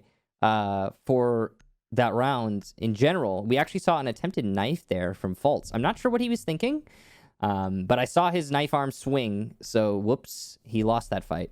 SSG as a whole, on the push into the site, there were a couple of key factors that were not taken into account. Oxygen's defense was still extended on a roam, which meant that when SSG attempted to push in through the main lobby, for example, they're getting flanked. And pushing in through the bathroom is all well and good, but there's still plenty of defenders well entrenched inside of storage. So what are you doing there on that funnel? It's going to be a hard fight to win. And we even saw Oxygen, for example, lose that exact type of engagement on their own attacking round in the first half. So 5-5 now. We're getting ever closer to an even. Well, I mean, we're at an even. We're getting ever closer to an OT is what I was more thinking about. And so far, it's been a good showing from both teams. In that last round, though, Oxygen just patiently waiting it out. and doing a great job of surviving in their own sight. This is why I didn't want to make a prediction, Michael, because now OXG have managed to put together a very impressive 3 rounds. In fact, all 4 rounds were quite impressive. Even if they lost Throne Room in their very first defense, they were still able to put up a pretty good fight. And then they very gracefully, I was going to say graciously, but that doesn't make any sense here, very gracefully recovered after losing Vertical in round number 8. And since then, they have been enacting a lot of wrath and a lot of fury onto SSG, and SSG have not been able to execute all that well. They are taking their time, and they are really struggling to determine, oh my, the positioning of OXG's defenders. Now, they're going to struggle to find the positioning of that Nitro Cell, but Bosco finds it very close, a little too close for comfort. He loses 80 HP in the process, so at least you managed to get him back up. That could have been a crucial blow to Space Station. That's 40 seconds into the round, and already you're going to find SSG having to battle harm. That's all. Yeah, crucial blow it is not, but darn close with only 20 HP. That basically loses you all future fights unless you get a headshot. Now, luckily for Bosco, he is playing Sledge, so he's going to be able to open up above, and that's a lot of utility he can still influence the round with. It's great for him. Rampy will eat some damage on the balcony, trying to take fights with the roamers upstairs. No damage on Oxygen yet, so still decisive advantage for the defense. The Roam is continuing to play upstairs, by the way. They're not falling back as early as I think I would expect, and that changes a whole lot of this about this clear dynamic. Bad peek there from Fulton. Another double, a triple even for Foxy. Oh boy, SSG gets absolutely dumpstered. And now a 5v2. Oxygen will almost certainly push this onto match point. So out of nowhere, they have taken an absolute command of this map, and they are ever closer to a lead, very similar to what we saw out of the matchup on Monday, Michael. OXG have only led truly for 2 rounds. That was it, rounds 1 and 3. The remainder of SSG are going to have to fight their way through the 5 men, make it 4 men of Oxygen, and hopefully they'll be able to catch their breath. Canadian and Thinking Nate as a duo always like to play together when they're pulling off these executes. Canadian relies on Thinking Nate on that anti-flank to protect him while he goes for that defuse plant, but you're not quite there yet. 40 seconds left, and an execute is unthinkable at this point as you're still trying to tussle with the off-site members of Oxygen. First one up is going to be the Maestro. 2 flashes get tossed in. Canadian gets one, Thinking Nate another, and just like that, this round is very winnable. 30 seconds left, plenty of time for Space Station to be able to pull this one off. They're going to be going in blind, though, and they'll have to march through Split. A Nitro Cell in hand from Slash could stop this in its tracks. Vertical doing his best. Canadian dodges the Nitro Cell. He'll engage with Slash. He wins it. He'll need to go for the plant with 10 seconds left. He's at 50 HP. Vertical will need to spring into action. He's playing by the split door. Canadian will get the plant down, no problem. Vertical wasting a bunch of time. The pop-up from the Thermite. Where will it be? The Jaeger hot on his heels. It'll be once again a game of chicken behind this throne as they look to find each other. Bullets from Canadian will rattle away. Vertical pacing around the B-bomb now.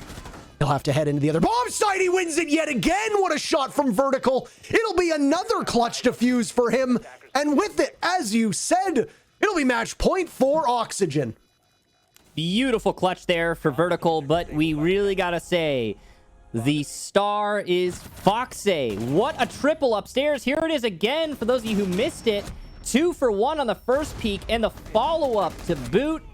Oh boy, Oxygen gotta be so happy about that. Foxy is he is making a name for himself as an SMG-11 master in this map. Foxy in particular is providing great value. One of the biggest points of criticism towards this Oxygen team has always been the inconsistency of their superstar players. Because they let Laxing go off on his own, they can often live or die off of whether he is able to make a play. In this map, they haven't really needed him to make that many plays yet. He's actually been quite quiet in regards to impact on most of these rounds. Foxy has been absolutely dynamite, whether it's been on roam, whether it's been on gadget work, whether it's been on defense or attack, and the rest of the team have followed suit. Now, Foxy obviously has broken double digits alongside Vertical, who's had some very clutch and important rounds. But let's not underrate the contributions of Slash. He and Canadian as the two hard-baked support players on both sides. Bio obviously playing support as well, but he's been much quieter. Both Canadian and Slash have showed up huge. Slash has done well on both sides of the field, and he is excelling in his role. And OXG overall, it's a team effort. Yeah, you can very easily live with a quieter matchup from Laxing when you see Vertical and Foxay making the plays they are. And a lot of these plays are not relying on their teammates. These are just things that they are taking into their own hands. They are allowing their own intuition, their own game sense, their own mechanical skill to guide them. There's a reason why these guys are pros. And for Oxygen and Foxay in particular, there's a reason why Foxay has been in this scene as long as he has on top teams. You know, Foxay originally, if I'm not mistaken, started out on console, actually, and made the transfer over when the console Pro League used to be a thing, as many other players did. And I think it was surprising to a lot of people when that transfer came, how successful those players who made the move would actually be on PC. And that was such a long time ago. We don't really talk much about console anymore. You know, it's so far in Siege's history, but it's something that I think a lot of people who are watching these days who maybe aren't familiar with the olden times of Siege didn't even know about a lot of these players, like Laxing, like Foxay. That transfer over, it's a different move. It's a different even type of person. When a lot of the console bros are very different than the PC bros, and you see them play at the same level in top level, or well, in top Siege. So yeah, it's been an interesting one for interesting career, I guess you could say, for everybody on Oxygen and SSG alike, actually. A bomb has been located. Talk about Xbox Pros taking over. Sorry, as I need to catch I had a frog in my throat there. What? The talk of Xbox Pros taking over has been a long one, Michael, and I know that a lot of these players have made their way through that system, and it really is I think a great measurement of their ability when they are capable of going pro on two systems. So was it like 4 years ago when that transfer happened, something like that? Yeah, it was actually before I started casting. Yeah, I want to say it was about 4 years ago, 4.5 years ago. It was 2017. It was the spring of 2017, right after SI. But more like 3. We can reflect on that in the break, but here we have SSG trying to tie things up. They find 2 kills with 1 from OXG, make that a third for Fultz as he gets kill number 2.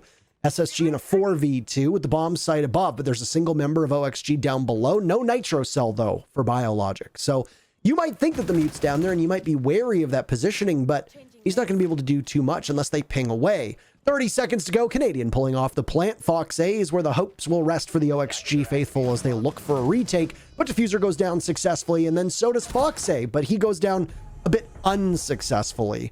So too does Biologic, so despite how close it was for Oxygen fans, well, there's still 3 more rounds to go. 2 at absolute minimum, as it's a tie game now for Space Station as they manage to win their first round in almost 20 minutes.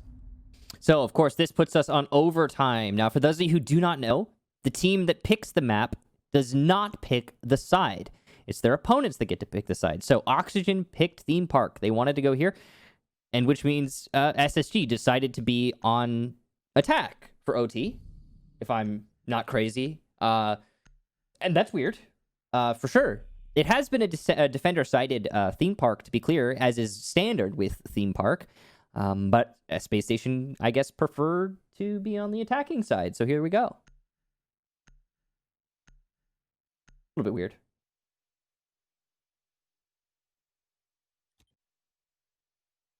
This is why I'm not. What? This is why I don't make predictions. Well, I made this prediction. Also because Hap beats me in the predictions, and then Flynn beat me the next year, and that's just a recipe for retirement right there, if I'm being honest with you. Siege GG predictions, I think I finished 2nd or 3rd. The first year, Hap finished 1st, and then the second one, I think I finished 2nd to Flynn, and I was just... I couldn't imagine a worse person to lose to than Flynn, you know? I think that predicting... Unbelievable. I think that predicting matches is just... it's random. The main reason is you can't really tell what the amount of work that either team has put into a match prior to the actual match commencing. Yes, I know, Parker. It's terrible, and Hap! You should feel bad about it. But at the same time, yeah, predicting a match outcome before actually seeing any of the gameplay is just random, and you might get lucky, you might not. But predicting, I think, like for me, like if I'm gonna predict a match, I like to do it in the middle when I've seen a little bit of the gameplay. And off that first half, I think again, that's why I said I expected OT. Is based on what we were seeing from both of these squads. You know, in this moment. What is Vertical shooting through a drone hole? He just shot false through a drone hole that I didn't even know existed. That must have been it. What was that? Ooh. Yeah, it was a drone hole. I didn't even know that was there. What an angle from Vert. And See, my thing with predictions, Michael, is that I'm playing both sides so that I always come out on top. Yeah, that's just how it works. You gotta play the game. Yeah. Or what's the... There have been... this is actually kind of rare to see somebody getting shot through a drone hole because a lot of the outside drone holes have been blocked off specifically so you can't cheese like that. Obviously, I'd imagine a lot of that is to help newer players who are... Well, they'd be awfully frustrated getting their shins whacked away at or their ankles by somebody a bit more experienced with a bit more map knowledge. That is the hardest, really the hardest part for beginners of this game is you're going to get farmed like a bot until you know the maps. So... Right. It is punishing. Yeah. But, I mean, that's the joy of actually getting to the end and learning how to play and how to play with your teammates especially. You know, a lot of people ask what's the difference between highest level of ranked, for example, and competitive play? Well, quite simply, it's teamwork. It's the team skins, actually. Canadian manages to dodge that nitro cell. Might have even been shot by Rampy. And one thing, as we now look at the halfway mark of the very first round of overtime, that OXG was mighty fine at before was impacting the exothermic charge on this barrel's wall. As you can see, job done by Canadian, still one exothermic charge in his hand, and all 3 Selmas for a Rampy as well. Fox A continuing his hot streak. He's going to find kill number 12, but then be buried with Fultz. Together, both of them, 12 kills. 3 members of SSG have broken double digits now. They're going to need to continue to add to that tally if they want a chance at being able to win this map. It is OXG's map, just to give you where the stakes are at and a better understanding of how close this should be. Air jab goes off as we hit the 40-second mark, and lording above the attackers is none other than Vertical. He's going to make his way through Cash, and he'll have prime opportunity to head down Dragon. He'll have to hurry, though, because Laxing has been punished for his transgressions, and Bio has been too. So if Vertical can't get back to the site, it'll set Slash up into a 1v4. But he's going to hold a tight angle, leading from barrels, takes out Bosco, second one next in line, pinging away. The AUG can only do so much damage as Canadian looks to go for the plant. But Nitro Cell in hand for Slash. He's going to have to unsheath it. It gets tossed out. It connects on to Canadian. 10 seconds left. Trouble in the water for SSG as Vertical from above punishes Thinking Nade, leaving Rampy suddenly to toil inside of the bomb site with no time and no diffuser. No hope whatsoever. Oxygen regains the lead, and they'll sit on match point again. A massive round there for Oxygen and Slash in particular. The C4 coming from the Forge side of the bomb site, denying the plant just inside of Cubby, where Canadian thought he was safe. As many of you might have noticed, the marks were coming out. There was clearly some information tool in the site there for the defense, as they called out the plant attempt of Canadian in that Cubby for Slash. Beautiful stuff. Good teamwork there for Oxygen, as we were making note of in the preamble to the round. Now, we've got SSG up against the wall, but they get to defend. So it's not all over yet for them. Don't get too stressed out. Also, keep in mind, this is Oxygen's map, as Parker mentioned. So, Oxygen looking solid there on that defense. It almost went the way of SSG, though. Things were a little bit sketchy as SSG got the picks on the anchors in the site. It seemed as if SSG was going to be able to use brute force, muscle their way into the site, take control, get the diffuser down, and hold that post plant, but not so. Everything worked out perfectly for Oxygen, and I have to say, it mostly comes down to how slow SSG was on the execution. There was a little bit of hesitation, and that tiny ounce of hesitation allowed for the Jaeger to eventually get to top Dragon. That's possibly the most crucial moment there in the round, is that SSG did not commit fully to their execute because they didn't know they were only dealing with one single anchor. 5 seconds left before insertion. So, once again, do or die for Space Station. They know this. They were on the razor's edge just 2 rounds prior, and they still managed to pull it off. Both of these teams have shown they're quite evenly matched on this map, which could be bad for OXG because this is their map. But to be fair and balanced, Michael, it's also a strong map for Space Station and can show that maybe both of these teams are going to be quite competitive over all 3 maps. That would mean that we would get a clubhouse tiebreaker. Cafe is up next, no matter what. And obviously, we're not going to write the obituary of either of these teams here on Theme Park. It has been a thrilling ride, but it's not over quite yet. And there's still plenty of time for SSG and their legion of fans to watch this team of astronauts, this interplanetary team, whatever you want to call them, to be able to pull off the win here. What if they were They're going aliens? to have to That'd be attack cooler. downstairs, though, and that's what their focus is going to be on as they start on that 2nd floor. Would explain how good they are at the game if they were aliens. Yeah, they're... Michael, would you say that they're... otherworldly? Out of this world. Yeah. Damn it. Did I We steal it? rehearsed this, Michael! I'm sorry. They're both good. I don't think anyone's going to complain. Rampy trying to hold upstairs. He's on the delay factor with Thinking Nade. You can see the transition there. SSG was actually extended on the east side of the top floor, but about 1:45, they fell back to the west side of the top floor. That's because on the west side, they have the retreat angles. Rampy will use the vaults into bottom arcade. Thinking Nade will use the staircase, and there you go. As we've seen on every single bottom floor defense, it seems like so far from both teams, SSG will delay upstairs, fall back at the 90-second mark, and play either a horizontal roam, as you see Rampy doing right now, or falling back to site. 7th time through 14 rounds that we've seen Throne Room be defended / attacked. And honestly, it looks pretty good for the defense every time. Only 1 attacking round victory so far on this site. It came from SSG at their first crack at it all the way back in the 7th round. So if you're Oxygen, you're going to have to fight against the trend line and the current of this map. SSG will just hang on. There goes the barrels wall as it's time for action here on OXG's side with 30 seconds left. 1/6 of the round, 20-second meta as you want to call it. Well, you still got 10 seconds to be able to pull it off. There goes a smoke as Fox 8 looks to try to push in from barrels. Crossfire being established towards the back of Throne to try and shove the SSG players off as far back as they can. Deep into the bomb site you go. But here's the problem for OXG. There's an Alda right at the doorway, and both Bio and Fox are going to take some damage. Rampy gets the very first pick. An easy frag for Laxing, followed up with one from Fox, a Bosco of his own. It's an absolute mess. Everybody's dying, but you're going to need to see SSG get that diffuser down, and they won't do it. They protect the bombs. OXG need to get the diffuser down. There was so much action, my brain flew out of my skull, Michael, and I switched the sides up, but regardless, we're going to round 15. Brain did a do-si-do, and I don't think anyone's really going to mind, but what you're absolutely right about there, Parker, right about there. See, now it's my brain, Parker. It was a mess.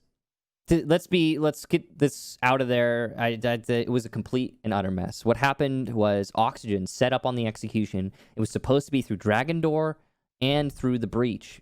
What ended up happening, though, was that run out from the Maestro actually detonated an air jab, and I believe it threw not only the Maestro flying, but also the attacker who was going to push through Dragon flying.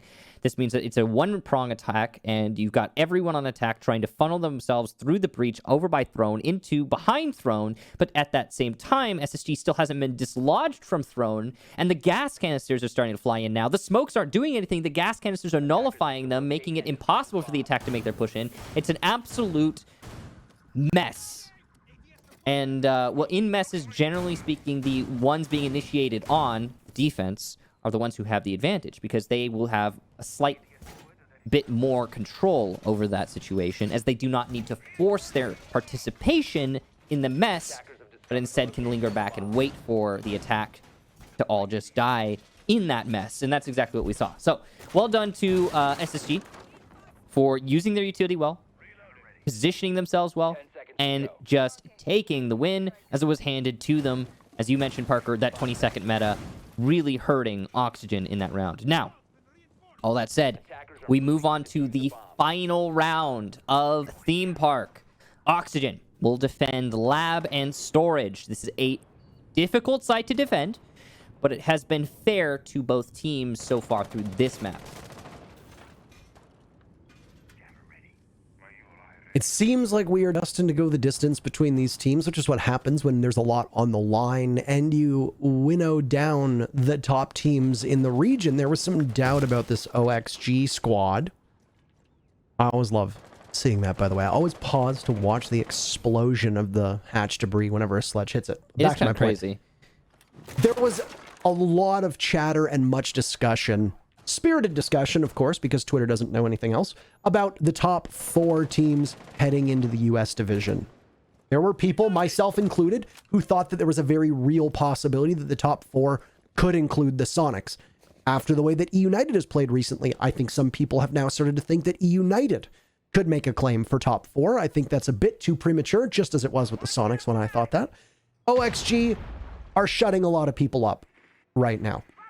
So we will see how close they can keep it on Cafe, because the story that we have right now here on map 1 is a very close affair, but this could be all that OXG has in the tank. They could utterly fall apart on Cafe, and if Clubhouse is needed, they could implode there as well. Now, I don't think that's likely to happen, but I've been wrong before and I will be wrong again.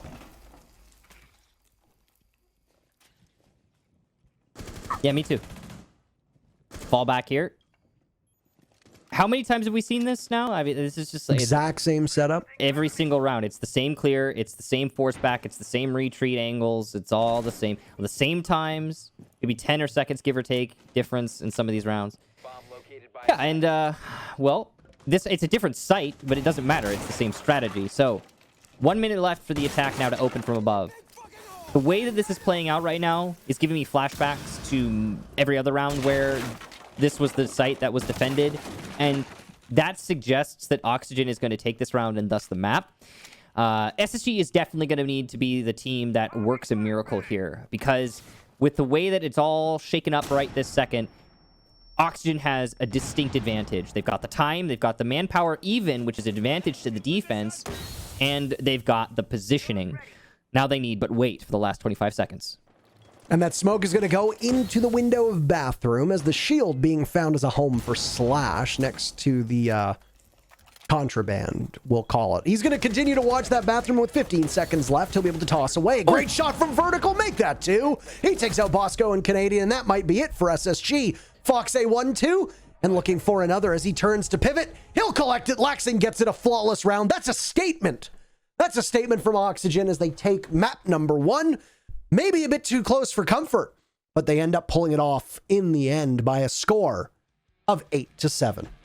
Beautiful stuff there for Oxygen, taking a map number 1. You got to be impressed by a performance like that. It was definitely close, but still a win is a win, and I'm sure Oxygen are proud to be the victor. Now, it's not over yet. We still have potentially 2 more maps, but certainly 1 more. And we'll get to that when we get to it. Cafe will be up in just a couple moments, Michael, but we were treated to an exhilarating map 1, regardless of what happens on Cafe.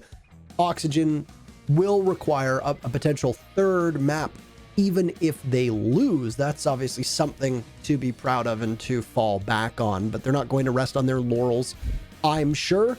OXG's record on Cafe is a 50-50 split for this stage, so they're going to look to avenge their loss to Tempo Storm here, but they absolutely shellacked DG. In the meantime, we got some analysts and we have a break for you, so don't go anywhere because we still have some more exciting matchup in just a couple minutes.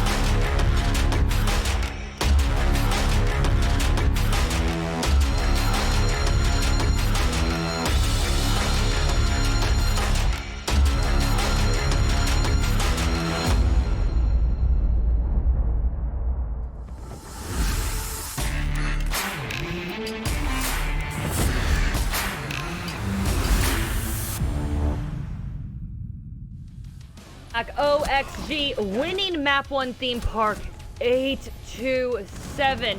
What a barn burner jaw-dropping plays. I'm Jackie Jing with Belly and Jesse. Gentlemen, Yes. lots of highlights to get through. Break it down. This was so fun to watch. I mean, look at Slash going crazy along with Bolts and everybody else. And I'm gonna let everybody out there that's watching this right now understand, throughout all the big plays you're watching throughout this highlight, Jackie was screaming during 90% of it. Jesse, am I lying? No, It definitely was not. fun. She was so excited. fun to That's good. watch. I was screaming too, to be fair. I mean, these were some really good ones, and I was really happy to the quality of frags we got during this matchup. A lot of collateral kills coming in from Fox there, where players just lined up for him. Some clutches as well coming in big. I mean, this was a really entertaining matchup, and I feel like this is sort of always what we get when it's Oxygen versus Space Station. It's a frag-heavy matchup. It's always going to be some exciting games, and that's exactly what we saw today too. Yeah, but like from top to bottom, I mean, Fox with the 3K right there. Yeah. The 1v1s in rounds was vertical. This was the theme park I have always wanted to watch. Now, theme park has always had this thing about it where it was just a slow map that wasn't as fun as other maps, right? But this time around, these two teams, they brought their A games, Jackie. Oh my gosh, yes they did, and you just saw that excitement on that team cam. We have your stats up right now. Man, Foxy. Whew! Man is fired up. And look at Canadian as well. Veli, you called it the battle of the halves, I believe. Yes. Canadian killing it in the first half, but then Foxy, man, out for blood with some phenomenal plays. I mean, we got to talk about these two players. You can see they're at the top of the stats here, so. Jackie, we don't have a choice but to do it. So when it came to the battle of the halves, and I'm not just saying that they only did good in one half because they were good throughout the entirety of the map, right?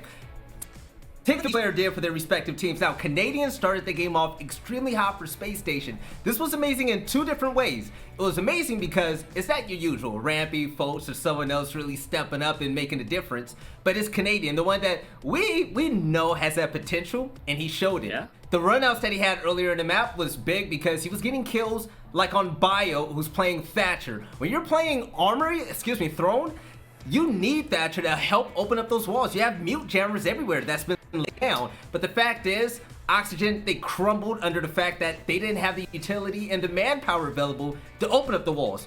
But Foxy, I'm gonna Jackie, I'm gonna start calling out Foxy every time now because I like it when he's fired up. Foxy with 15 kills turned up all the way in the second half. The double kill at first with the SMG was sexy, right? But it was the 3K he got a few rounds later that was a total momentum shift for Oxygen. That's when we saw Oxygen come to life.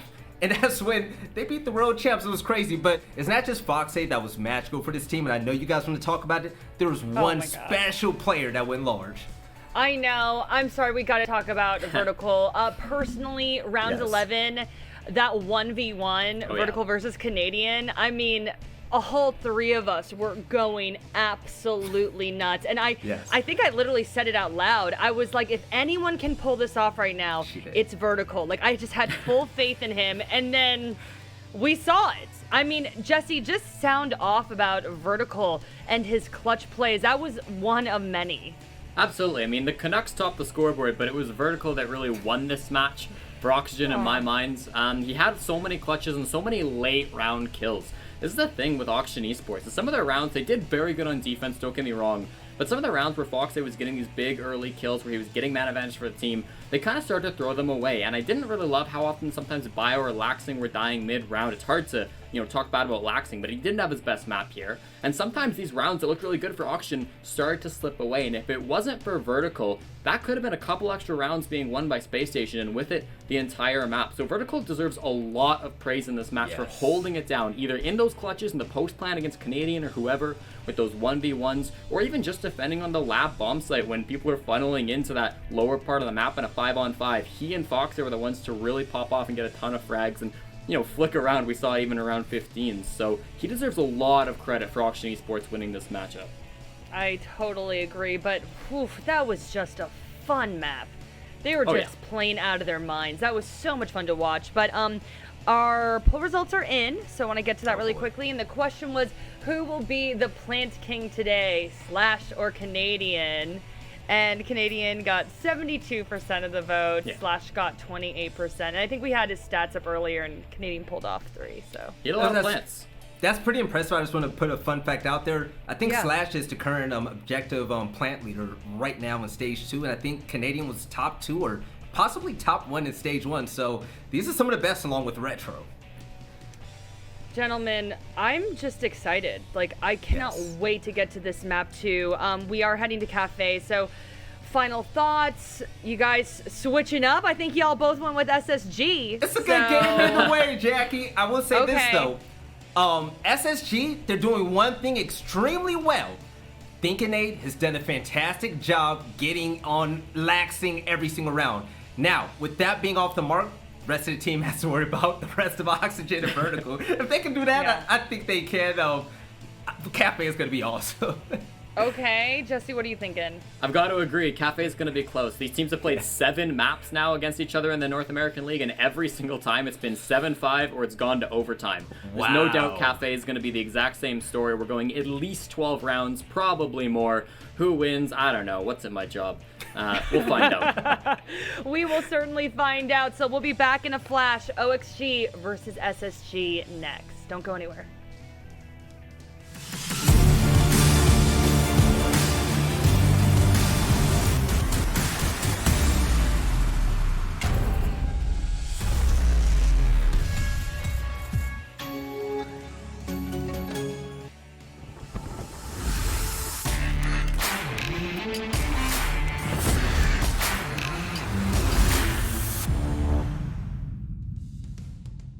Map 2 is primed and ready for you. We are just moments out from getting underway, and OXG has the lead here. Will we see history repeat itself?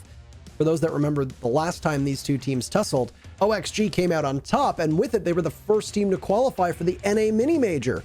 Well, the EU Mini-Major, as it's called, because we are back under restrictions and travel restrictions and all that jazz. We're back to mini majors. OXG could once again be the first team to qualify for it. They're going to have to do so on Space Station's map, though. Cafe Dostoevsky. Michael, set the stage for us. Well, as you already did set the stage, instead, I will give you this amazing transition to the Triton 500 by Predator. It's got 512 gigabytes of storage and NVMe, also in RAID, which is pretty awesome. A 2080 and a 16 gigs of RAM in my particular model. It is also packed into less than an inch of thickness. It's pretty light as well. So thank you, Predator, for sending me this amazing laptop. And back to stage setting. I'm pretty excited, Parker. Cafe should be a good map. I expect it to go quite decisively in favor of SSG, though, just because of SSG's history on this map. Yeah, and if you look at it right now, they've only played it once this stage. 7-5, a victory over Dark Zero. Mixed results for OXG. They dropped it by a score of 5-7 to Tempo Storm, but then prevailed 7-3 over Disrupt. So what's going to happen? Are they going to end up on the losing side of Cafe or the winning side? Well, we don't need to speculate anymore. In about 30 to 40 minutes or so, we will have an answer. Let's cue into map number 2 between these two North American Titans. On the line right now, Oxygen. If they take the lead and continue to push it, there will be a major spot awaiting them. Guaranteed, no matter what. The loser might be in a position where they have to fight their way through qualifiers, but let's not get ahead of ourselves. Let's get into map number 2 first. Here we are with the ban phase. We got Nomad taken out on Cafe. That's going to suggest, I mean, we'll probably see quite a lot of gridlock as a result, or at least a little bit of gridlock. The commute made that much more difficult. Ace, the other attacker banned, so the hard destruction is going to be slightly slower. You've got your Thermite, Maverick, and Habana still in play. Well, Mai on the defense, so peeling away all that explosive required defensive utility made easier. Final ban, probably an information op. You know, your Valkyrie, Maestro, Echo, or well, I guess not Echo because he's banned, or Mira, who is also an information op. It's going to actually leave quite a lot of tools on the information side, though, for SSG. They'll have the Maestro, they'll have the Valkyrie still available, even though the Echo is perma-banned. So ban phase done. Oxygen starting up on the defensive side, SSG starting on the attack. Now, because SSG picked Cafe, I believe, if I'm not mistaken, that means that Oxygen got to pick the starting side. And here we are, which means SSG gets to pick the OT side, for those of you who don't know. I think. Am I crazy? Am I wrong, Parker? I mean, you can be crazy and wrong at the same time, Michael. They're not mutually exclusive. But what I will tell you is that Space Station will be defending twice if OT is required. Okay, interesting. There we go. There you go. This is SSG's map. OXG chose defense. SSG chose defense on OT. Yep. So Defenders, protect that's going to be solid there for SSG should we get there. It also means that I was mistaken, actually, in map number 1. I think I was... At least I think I was. So it's all kind of blurry. But I believe I said that Oxygen would be starting on defense OT because it was... because SSG picked attack on OT, but I was actually wrong about that. Oxygen would have been the one to pick it, so my bad. Anyway, kitchen defense first for Oxygen. This site is a pretty solid site. It is one of the 2 primary bomb sites for Cafe, most commonly defended. The middle sites get a little bit neglected overall on this map, and we'll probably see, well, we'll certainly see them later on, but... Sounds like my childhood.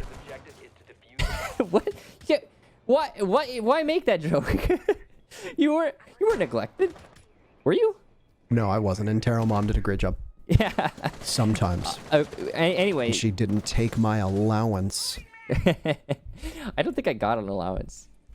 But yeah, it is a kitchen. This is the most common bomb site on this map. And second best. Statistically. Not bakery anymore, even though we fall back on old habits and bad habits, actually, from time to time. To call it a kitchen bakery defense, both the bomb sites are in the kitchen. And for any service workers here who have been slogging through this pandemic, A, thank you. Thank you very much. B, you will also know the ins and outs of the kitchen quite well. Sometimes I want to just bust it down and be like, oh, it's next to the rack and roll. Oh, you know, it's next to the... And then just use like kitchen specific terms. But then I realize, not the time nor the place. And just like that would story, get it. also not the time nor that place, but I still told it anyway. Yeah, I was like, I mean, I've worked in a kitchen, and I don't even know what you just We've said. bonded over our service and our tour of duty. Yes. In the service industry. So what a time that was. Now, even though this is going to be the bottom floor, you're still going to want to clear top down, as you always find. And because of this map having 3 stairwells and their abundance of soft destruction that can happen on all the floors, including the various hatches, it's not uncommon for teams to put players up on that 3rd floor. In this case, they've all fallen off at this point, and we saw Foxay heading for the hills with Vertical not too far off. You've also got Lexing, who was able to escape.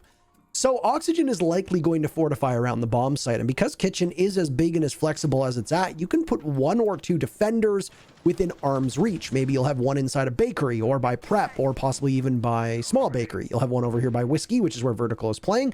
We also saw, but for a moment, Foxay playing inside a VIP. So you've got a good spread, and you can retake when required. Laxing is over inside a coat check. There's a Maestro camera over by Whiskey. So this backside of the map is going to be quite covered. You're going to need to pick away at it from the 2nd floor, which is exactly why we see great hurry in Bosco's swinging as he goes to break a record for hammers per minute inside of mining. He's not going to get anything out of that just yet. The only anchor that's really exposed is going to be Biologic, and he's not even spotted just yet. He's actually inside a bakery, so not exposed at all. I think he's playing with the wall reinforced. The key here is how limited the time is for the attack right now. Biologic gets the first pick. Rampy goes down. No answer back yet for SSG. Still an extensive roam on the horizontal for the defense. Bolts will shut down Laxing in coat check. He'll push into bakery, but lose the fight to Biologic. That's crucial, as now an entire plane of the attack is eliminated. Foxay gets Bosco as well over by the main lobby. Thermite's in sight somehow, and Slash will shut him down, but Oxygen, a nearly flawless round on the first of this map. Cafe is still a map that tilts towards the defense, even though things have shaken up with a couple different maps here. The defenders are not at a decisive disadvantage, and I think that is what's worth noting. Now, OXG obviously getting a favorable pick on defense to start off with. This is where you're going to have to just go for it. You have to run up the score as best as you can. Not that you ever want to find yourself behind, but if you can carry that over, SSG is not a team that necessarily buckles under pressure, but we have seen cracks before where 1 or 2 rounds might be swung in your opponent's favor because of the psychological aspect of SSG trailing, and they need some time to adjust and get back into the game. This happened at 6 Invitational. This happened at the Mini Major. This has happened as well, previously playing against OXG. SSG are, of course, comprised of mortals and humans. And humans have emotions, and you can get emotional, as we've seen from SSG before, both that have benefited them and obviously have hindered them. So if Oxygen can take away one of the advantages that Space Station has, which is that this is a good map for Space Station, and of course it is Space Station's map pick, you can set yourself up in a great spot for when you swap sides and you have the less enviable task of attacking against an SSG team.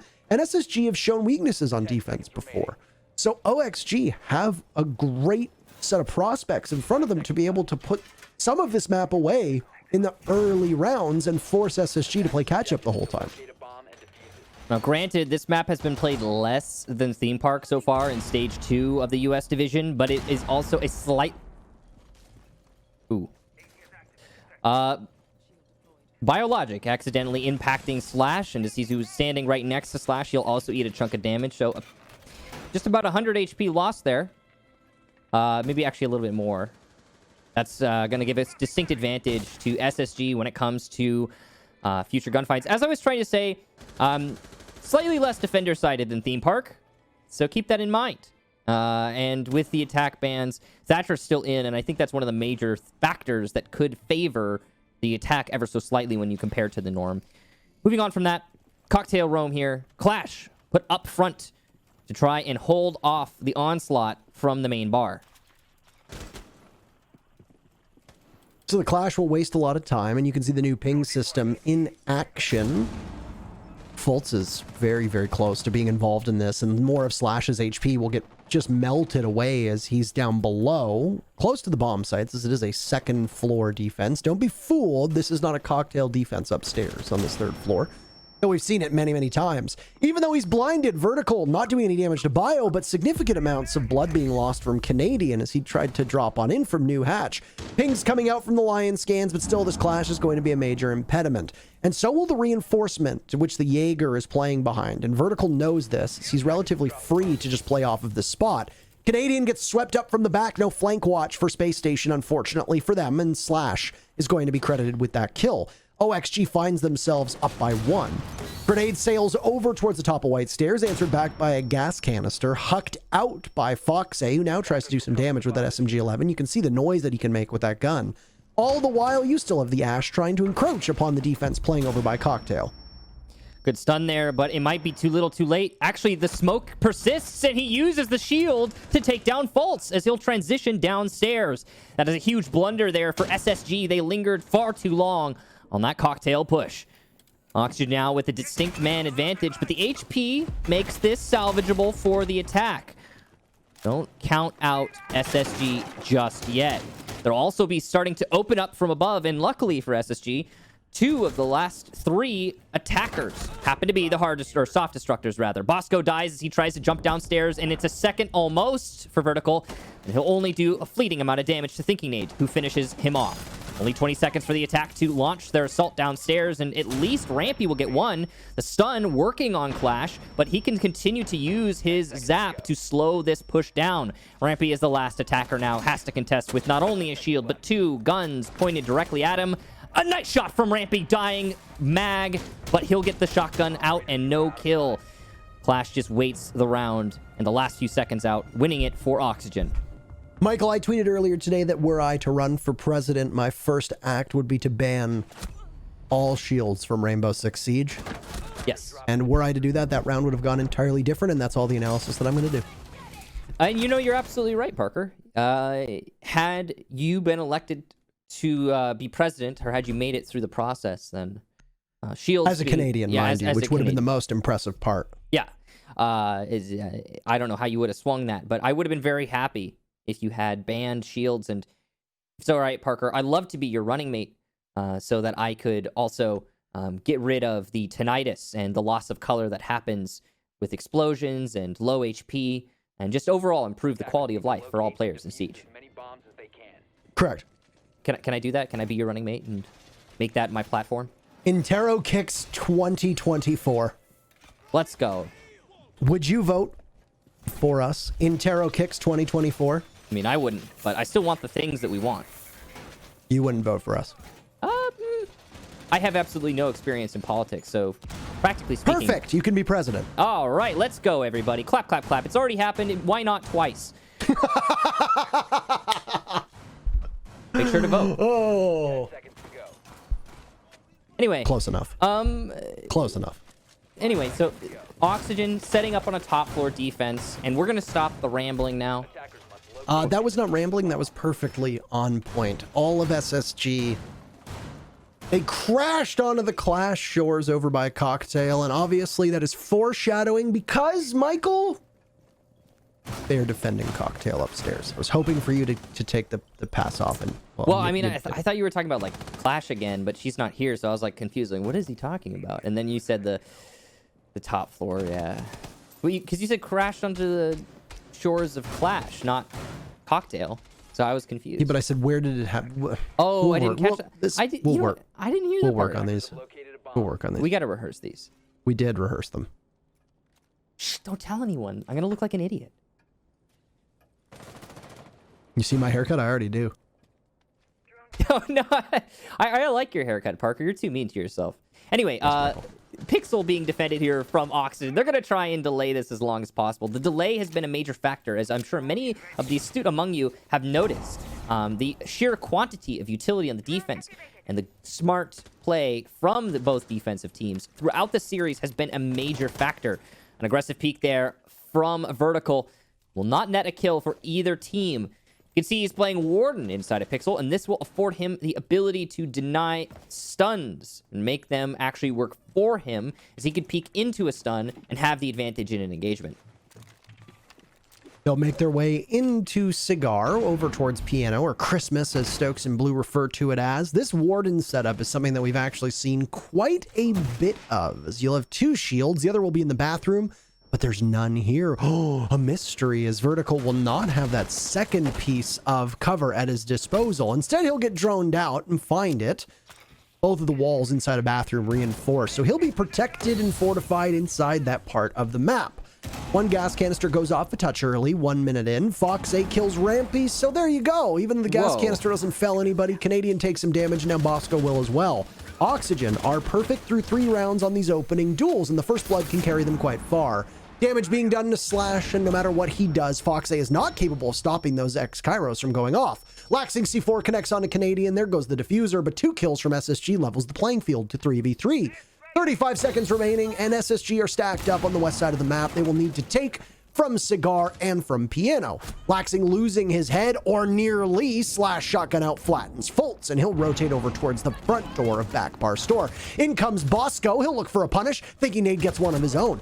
And now down goes the Maestro. No, Bio answers back. A great play, finally taken out, but thinking Nate has 15 seconds to go up against the 1 HP of Laxing. This is going to be another game of keep away, but Laxing has the cross from Bathroom, ever elusive as Laxing loves to play. A perfect cycle from Oxygen as they're up 3-0. Quite possibly one of the longest chaotic rounds I've ever seen. It felt like an absolute marathon there. And despite that, a sprint the whole time. Curious to see that happen. Well played to both teams, to be honest. Could have gone either way, but at the end, it is a flawless cycle for Oxygen. Many things happening through that round. Chief among them, I believe, is the inability of SSG to force out Whitehall to work for them whatsoever, allowing Oxygen to continue to pivot around Freezer and Backbar storage. That position persisting for Oxygen continually allowed them to maintain the man advantage in those team fights, or I guess the one very long team fight, as weird as that was. You don't see rounds like that very often, and I think that was one of the most entertaining rounds we've seen in a good long while. So thanks to both teams. A long drag him out slobber knocker, Michael. That is one way to put it. Yeah, I believe like that's that. what we refer to them, Michael, in the biz.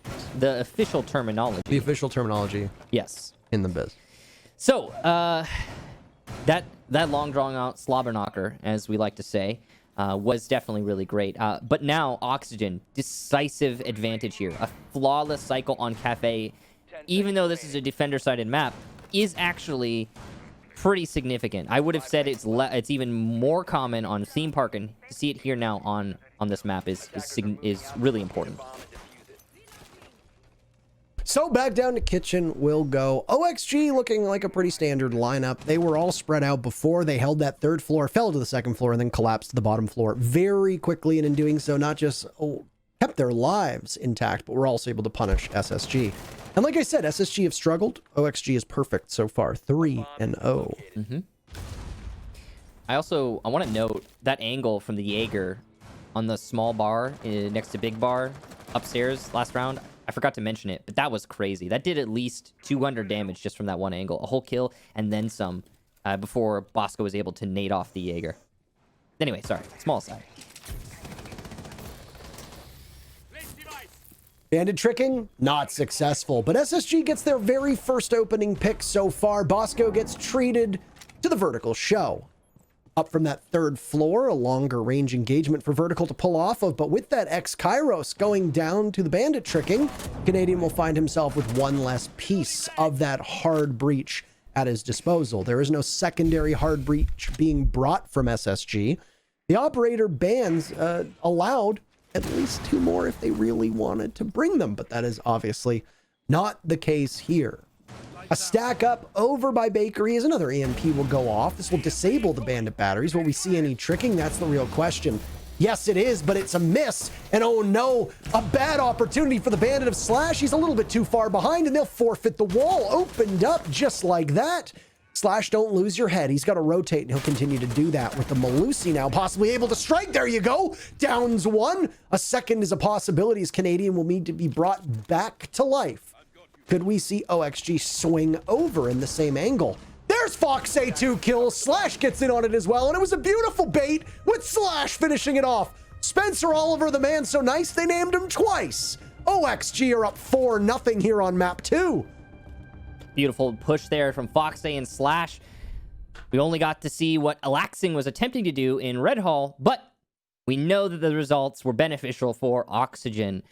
Overall, despite Slash not being able to hold the main bakery wall, he still did a great job as a bandit. For those of you who didn't catch it, when Bandit was denying the prep wall, that first Habana Excaros set, he also called out that Habana was outside of the bakery door. Now, it wasn't Habana who actually ended up dying to that call, but Vertical, that's why he peaked Piano. It was timed in conjunction with the set of Excaros that Slash called out. So well done there. Good teamwork for Oxygen to get that first pick. Following that, despite the success of the hard breach, there was a distinct lack of control from SSG on Mini, or Small Bakery, as many will call it. Because of that lack of control, we saw not 1, but 2 flanks from Oxygen, resulting in significant amounts of damage being done to SSG inside a bakery. On top of that, as those flanks were coming out, they were being timed with the push in through the main site and the challenge through the breach itself. Oxygen just winning, just being better on their gunfights in those moments. SSG seriously struggling on the attacking side, and now we have a very decisive 4-0 for Oxygen. They have won the half, so even if they drop these 2 rounds here, Space Station are still not going to be able to claw it back, and will need to do so when they go onto their defense. The only bit of good news for Space Station is that if SSG put those 2 rounds in a row, there is no momentum in this game. When we use the word momentum, it is purely in a team or player's head. But SSG will have momentum at that point. They take 2 rounds, side swaps. Yeah, it might be a bit of a breather for most teams. Man, words are hard. It's a good thing we don't have to do it as for a living. Right. Yeah. We don't need to speak for a living. But anyway. Imagine. Couldn't be me. No, so, but it happens. Both teams would get a bit of a breather. It would be a bit of a reset button, but still SSG would be feeling pumped about that, and it would be a small moral victory for the team to show they can go toe-to-toe, since really, stat-wise, they don't have a lot to be proud of here on Cafe. OXG is eating their lunch. And I'm sure that SSG is not happy about it. That will make for them probably a really uncomfortable stomach situation moving forward. I, for one... Queasiness. Yeah, queasiness, a little bit of a gurgle. Nausea. Yeah. Heartburn. Loss of and balance. Or indigestion. Yeah, all these little layers that Oxygen are now inflicting on SSG. Anyway, gas canisters being used on Pixel to delay. Now, this is just because Oxygen is trying to bleed more than they bargained for half round mark.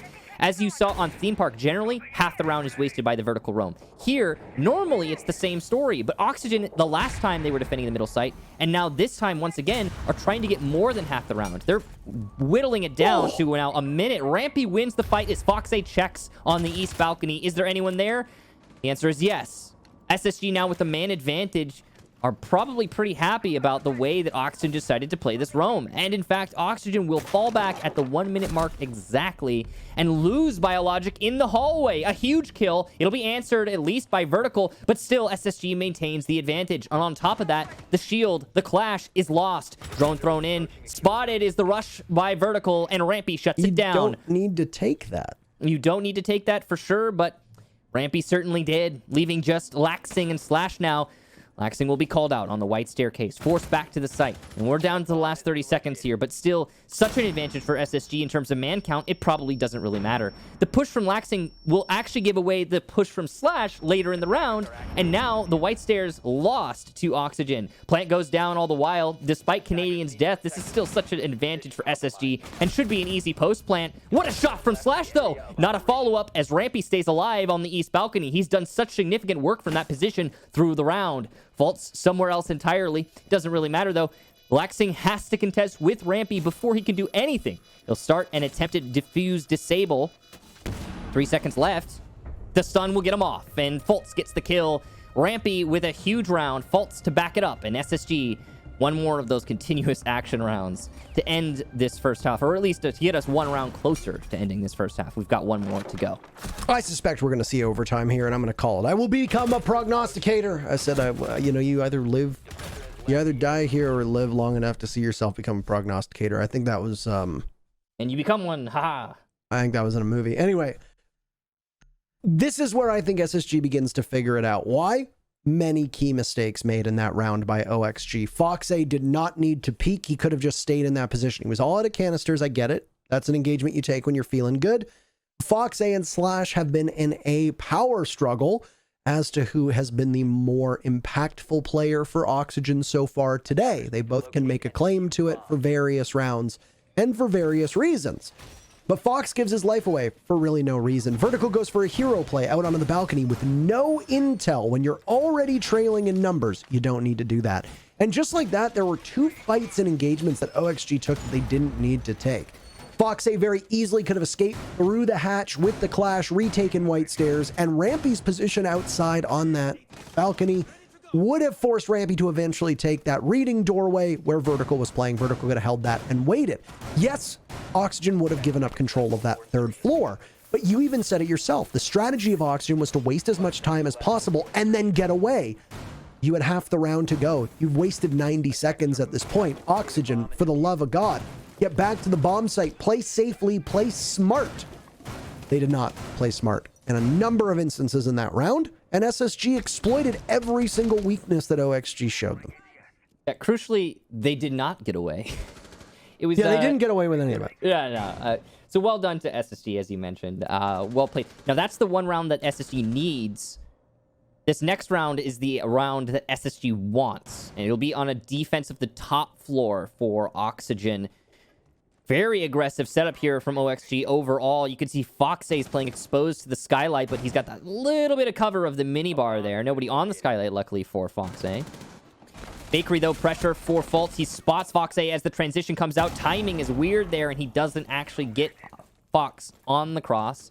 A little bit of damage done, but at least the Jaeger makes it back to the bomb site. He'll have a gun up for future engagements. And Fultz even actually took a little bit of a scuffle in that fight and took some damage as well. Just some scuff marks on them, that's all. They're just, they're racing stripes, Michael. They're just racing stripes. They're for aerodynamics. On an Ash, everybody knows that when you take 25 damage on an Ash, it upgrades you to a 4-speed. Yeah, so, she gets faster the more damage full she takes. Throttle!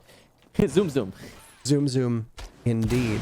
There goes the deployable shield in front of Vertical. He'll have to fall back to the bathroom yet again, but the wall appeared to be double reinforced, so it's the same setup that we'd seen previously from OXG. I mean, it worked very well for them. They might as well stick with what worked, even though it did come down to a 1v1 at the tail end, if I recall correctly. Great entry from Fultz. They'll lose Bosco in the process, and then Fultz as well, but Thinking Nate has the answer. They might be able to retrieve them. Cross being held by the Zofia on repel of Rampy, and Fultz and Bosco looking to get picked back up. Oh no! Foxay pops out of nowhere and takes two with them. He'll drag them down to hell before Thinking Nate says no thank you. OXG now still trailing. Technically even. If Bosco gets picked back up, that's when they lose the man count. Rampy's position from over towards heaven. Well, now he's on the skylight, and he's going to watch that bar back storage. Thinking Nate will be the one to pick up Bosco, and there he goes. No withstand available for the sledge, of course. A reload from Biologic with 40 seconds left. He can mow everybody down, and a bullet or two will kill both Bosco and Thinking Nate. He just needs to stay alive and not venture too close to that skylight. Still drone work and discovery being done by Space Station as they've got the diffuser in the hands of Thinking Nate. Frag grenade goes off and Bio takes a bit of damage, but not that much. He can reposition. Laxing is going to be the question mark. Where is he? That's what needs to be answered. Bio goes down, so Laxing's C4 will connect. It was pre-placed, but we're going to need to see more from the Malusi. Wins the gunfight against Rampy. Thinking Nate is totally vulnerable. He's planting in the default spot. Laxing sprints on over. It's going to be a chase through the back bar, and Laxing wins it! Goodness gracious, what a play by Oxygen. He has some fun with Thinking Nate, and he'll need to grab that diffuser.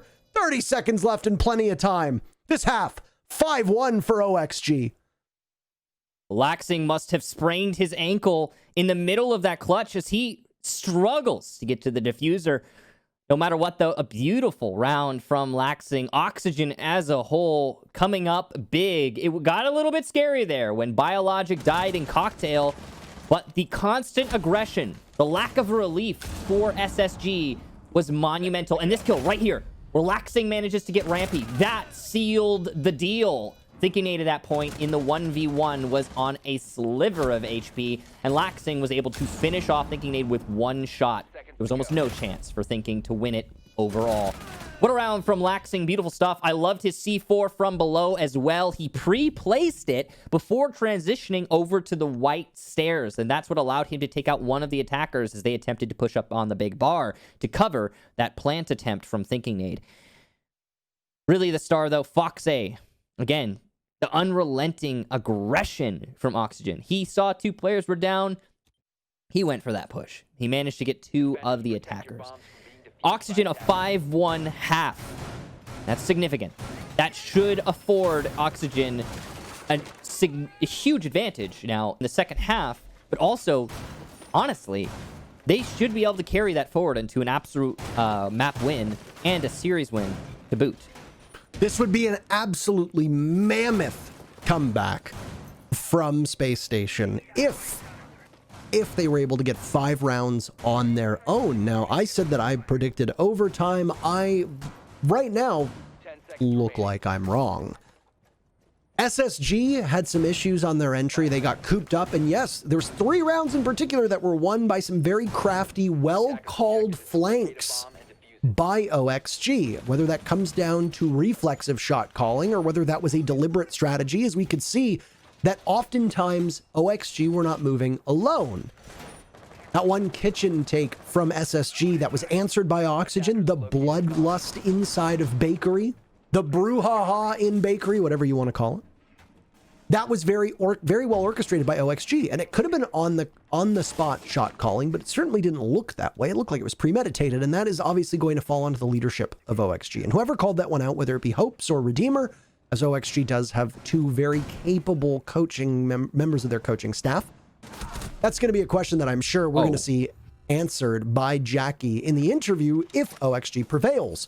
And they're 1 kill closer to doing just that as Rampy engages by Red Hatch. Down he goes. Canadian breaks his donut in round number 7. He finally gets onto the scoreboard with a jump out onto Foxay. Bosco won as well. So aggression be thy name here on Cafe Michael. Neither of these teams are going to give an inch regardless of what side of the map they're playing on. Nice kill there from Slash, though, to get Fultz inside of pillars. Fultz a little bit too exposed. When his team has the man advantage, you really got to focus on turtling up and playing that advantage. Now it's nice and even. Still could go either way. Based on the coming engagements on the top floor, you could see that 2 of the 3 defenders are still upstairs for SSG. They're trying to delay Might not be the right call, though, given the fact that we've got now a very sizable chunk of time spent and the knowledge the attackers have of the presence upstairs. They're actually just going to focus on the site. You can see that Oxygen has given up on trying to clear the entirety of the top floor, and instead they're going to leave flank drones for their dead members to watch so they don't get flanked above, and instead transition all of their focus to actually executing on the site itself. The waiting game for the final minute here of round number 7 for SSG to try to knock Oxygen off of their hot stride so far. For OXG, it would be a great beginning and a match point situation for them, which would allow them lots of room for error for the remainder of this map and what could be remainder of this match. But Bosco is referred to as the clutch minister for good reason. He takes down Slash, finds his second kill. Toxic Canister takes a tiny bit of damage to none other than the gridlock of Laxing. He gets finished off by Thinking Nade, and it certainly seems like we're going to need a lot more here, as only 1 kill for Bio. He gets met punishingly by Bosco. 3 kills for Dylan Bosco, and SSG wins their very first defense. Big ups there to Bosco and as a whole SSG. Solid defense, and that's a really important start there to the second half. You need to take an absolute loss on the first half and turn it into something a little bit better. So that's going to be, as you mentioned, the in your head momentum blunted slightly there for Oxygen. Big ups again to SSG. A big part of that, I think, was the fact that when Oxygen transitioned from the top clear, because they decided it was just too intense for them upstairs, they transitioned too slowly, allowing SSG to rotate off of their top stairs roam and come back to hold the site. That gave all the crossfires to SSG and thus all the advantages in the engagements. Those crossfires are what you saw be so prevalent for the defense in the end of the round and end up getting the win off of the back of that. Now, I still think that Oxygen made the right call transitioning off a top clear. There were 2 defenders upstairs. If they had just committed a little bit faster to the site take, I think it might have been successful, but that didn't happen. And what ifs are only what ifs.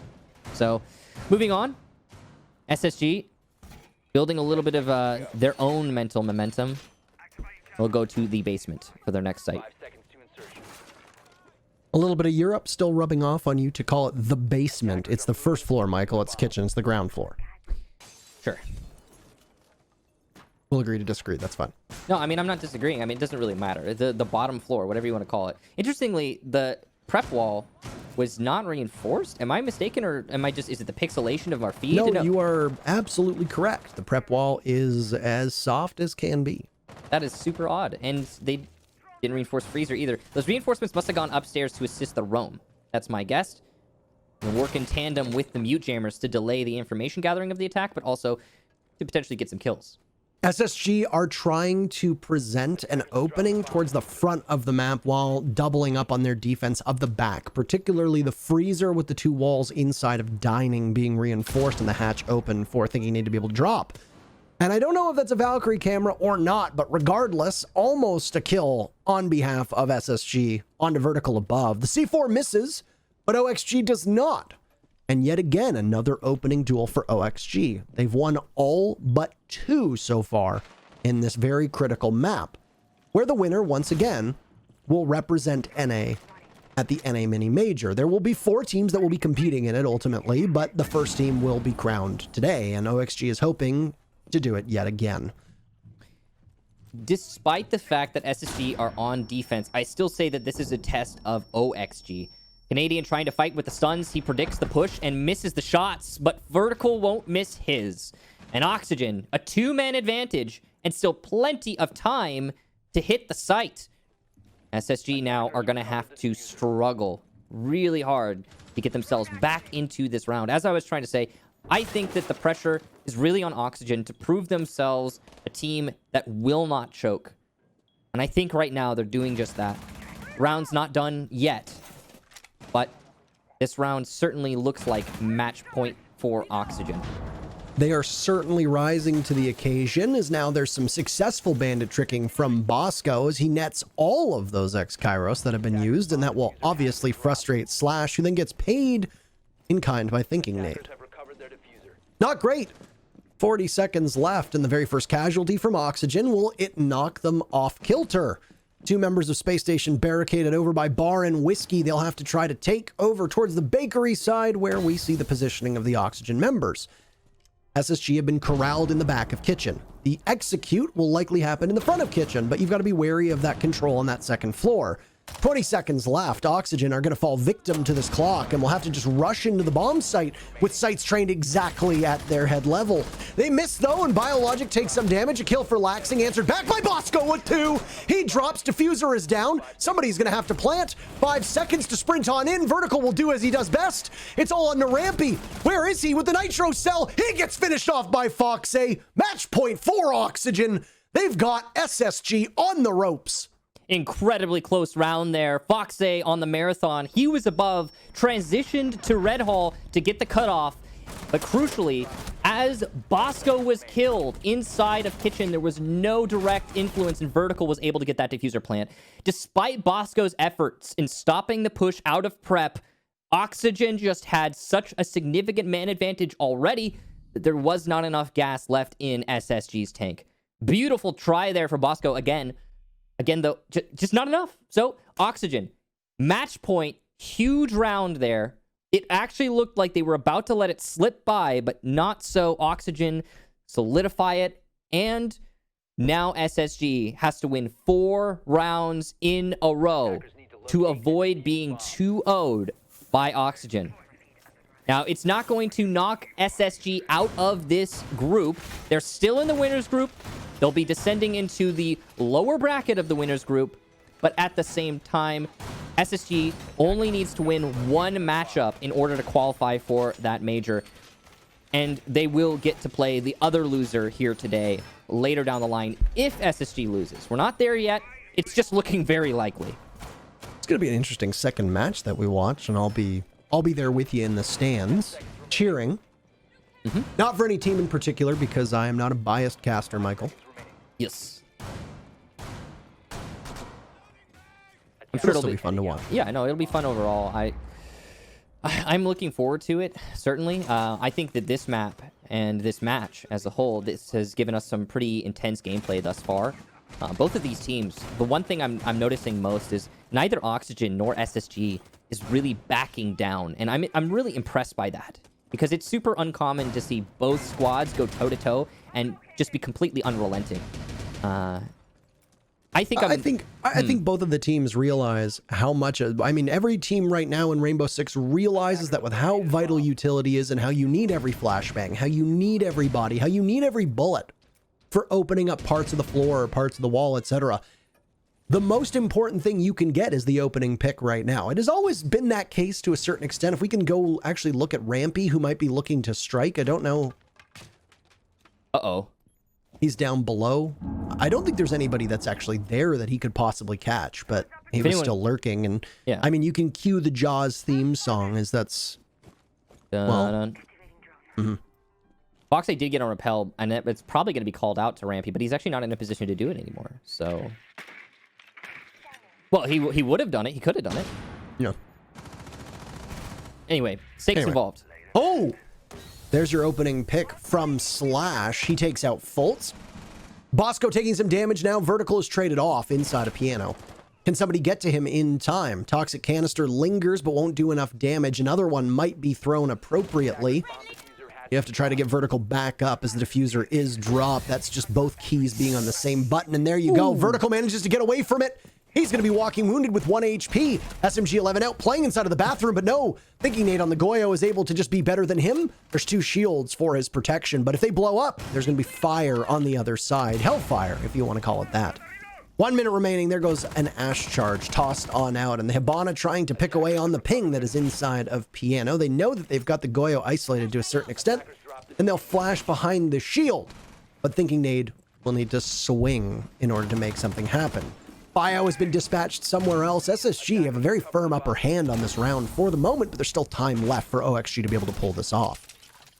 Thinking Nade's contributions thus far cannot be understated. He has delayed the entire attack. Not only that, but he's gotten a kill in the process onto Foxay. He's going to continue to delay this attack. We're coming up against the last 25 seconds, and Oxygen has almost no chance of executing onto the site. As the shield detonates, though, Thinking Nade will be caught in his rotation by Biologic on the East Repel. SSG now with a man disadvantage, but look at the HP on Slash and Vertical. It's unlikely they'll be able to win any gunfights. SSG just need to wait, and that's a big kill. Vertical goes down as he pushes out of Cigar. An aggressive push here for Rampy. He's looking for some picks on the flank. He'll get that foot pick. Laxing now the last attacker, but he can't get anything done as the time will run out. SSG win a big defensive round and keep themselves in this. 3 more for them to go.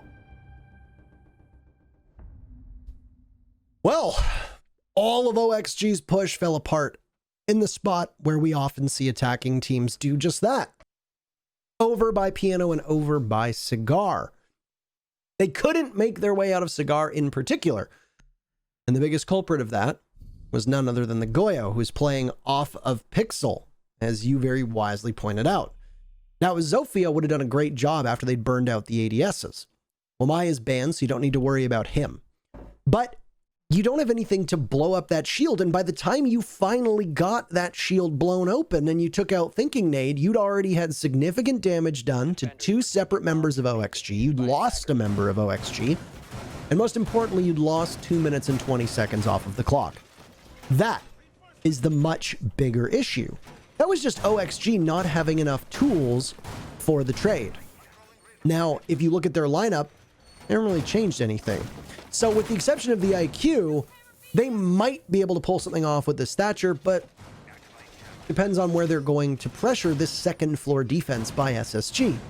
Like teams have come to know and love, they're going to defend on the 3rd floor, even though the bomb site is a floor below.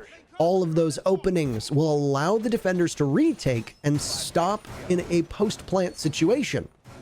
But that can also work against the defenders, as we've seen teams try to defend on the default plant spot inside of the B-bomb site in reading and get blown to pieces from those holes that have been opened up.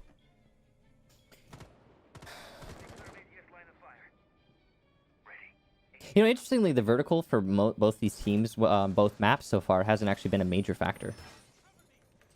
And that's why I find that curious, because typically it is. Oh.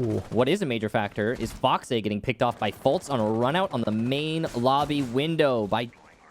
That is... Okay, so that's going to change a lot here. You just got rid of one of the major soft destructors. In fact, the only primary soft destructor in terms of physical soft destruction, not explosive. And that is going to seriously hamper the vertical pressure that Oxygen can apply. And while I did just say that it wasn't as significant as it usually is, it's still a major factor. At least Oxygen does have a set of breaching charges on Biologic, so if they should get control of the top floor, they could still do something, just not as much as they might hope for.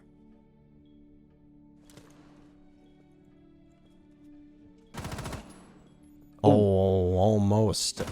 Slash is not able to finish up on Canadian. There he goes. What a play and a great shot from Slash as he finds kill number 11. His patience rewarded. Canadian, after a stellar performance on Theme Park, has fallen off substantially when it comes to the second map. Not playing quite up to snuff and probably falling below his own expectations in terms of the scoreboard, but still providing a good point of leadership for him and the rest of his team. And he'll be a focal point despite the fact that he's only found 1 kill so far on this map. Half of the round has been expired at this point, and the second floor is OXG's, or at least the part around the bomb site.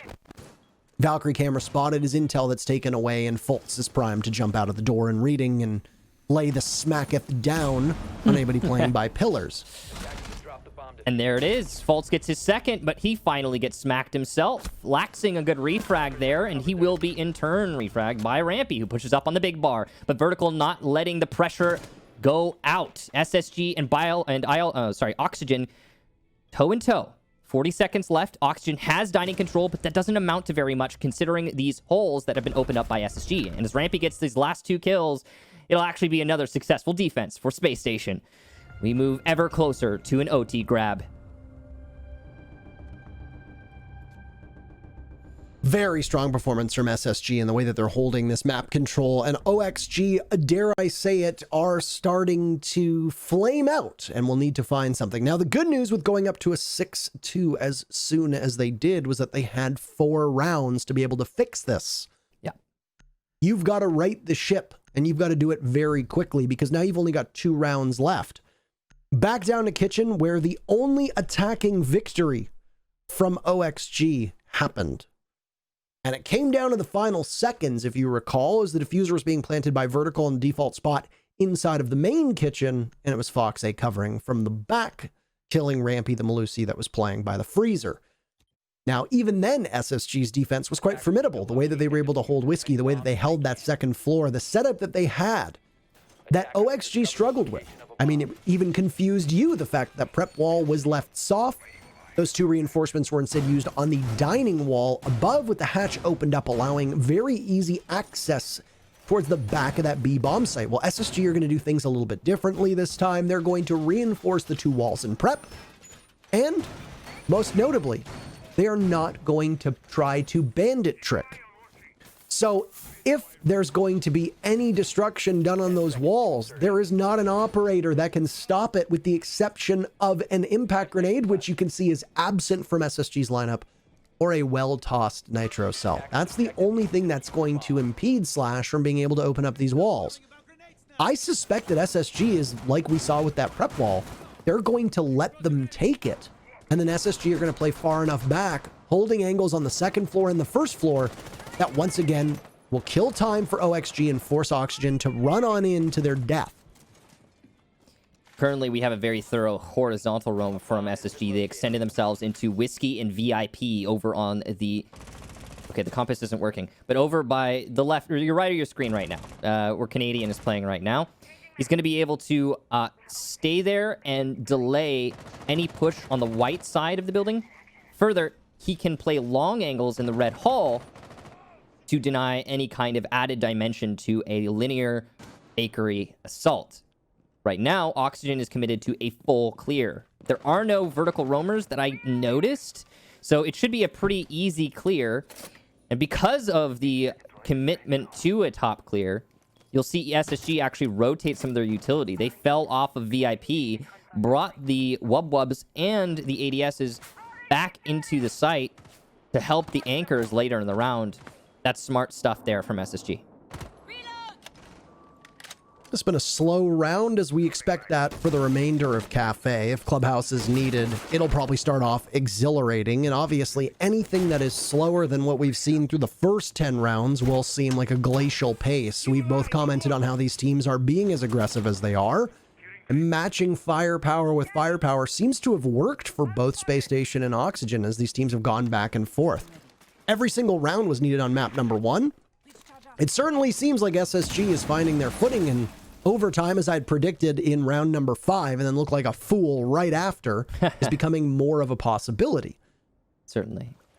In fact, it's looking very likely at this moment. Oxygen have good control here at least. Those ADSs that were rotated earlier being a major factor. Look at that. And he could have shot them. He had the angle, but he's going to just go ahead and clear it with the stuns just to be thorough and quick. He'll get rid of one of the evil eyes instead of the shield, but still damage done. Utility peeled off. And now SSG are starting to struggle finding places to be safe in their own bomb site, thanks to this vertical pressure that's being applied. Bosco takes some damage from the Goyo shield that had blown open, but he finds safety by the rack and rolls, a term I can actually use. Inside a Whiskey, thinking Nate has a nitro cell primed and ready for the brown stairs.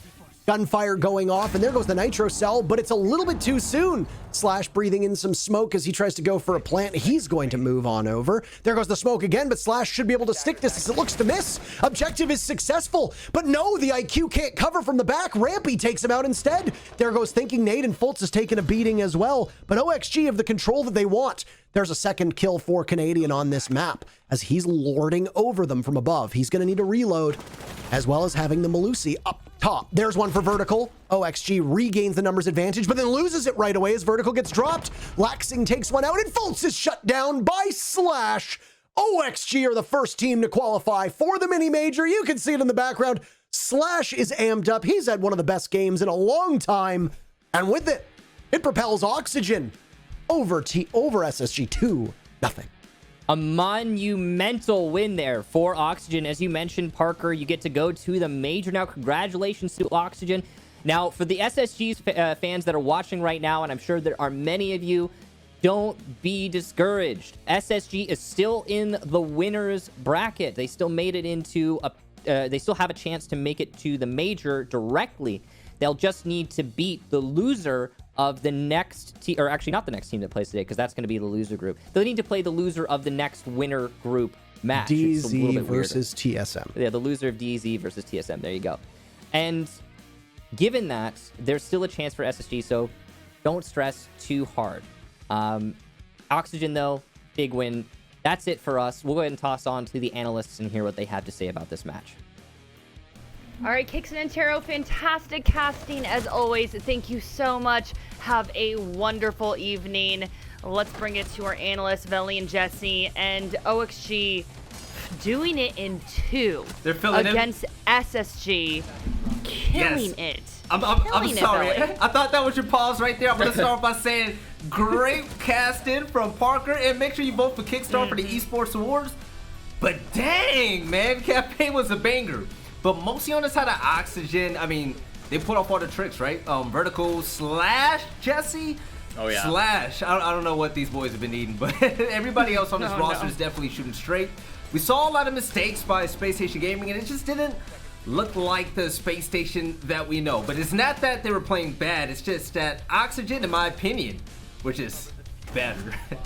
Yeah, I mean, I definitely wouldn't say that Space Station played this matchup poorly. There's definitely things they could have done better, but Oxygen Esports really a statement win here.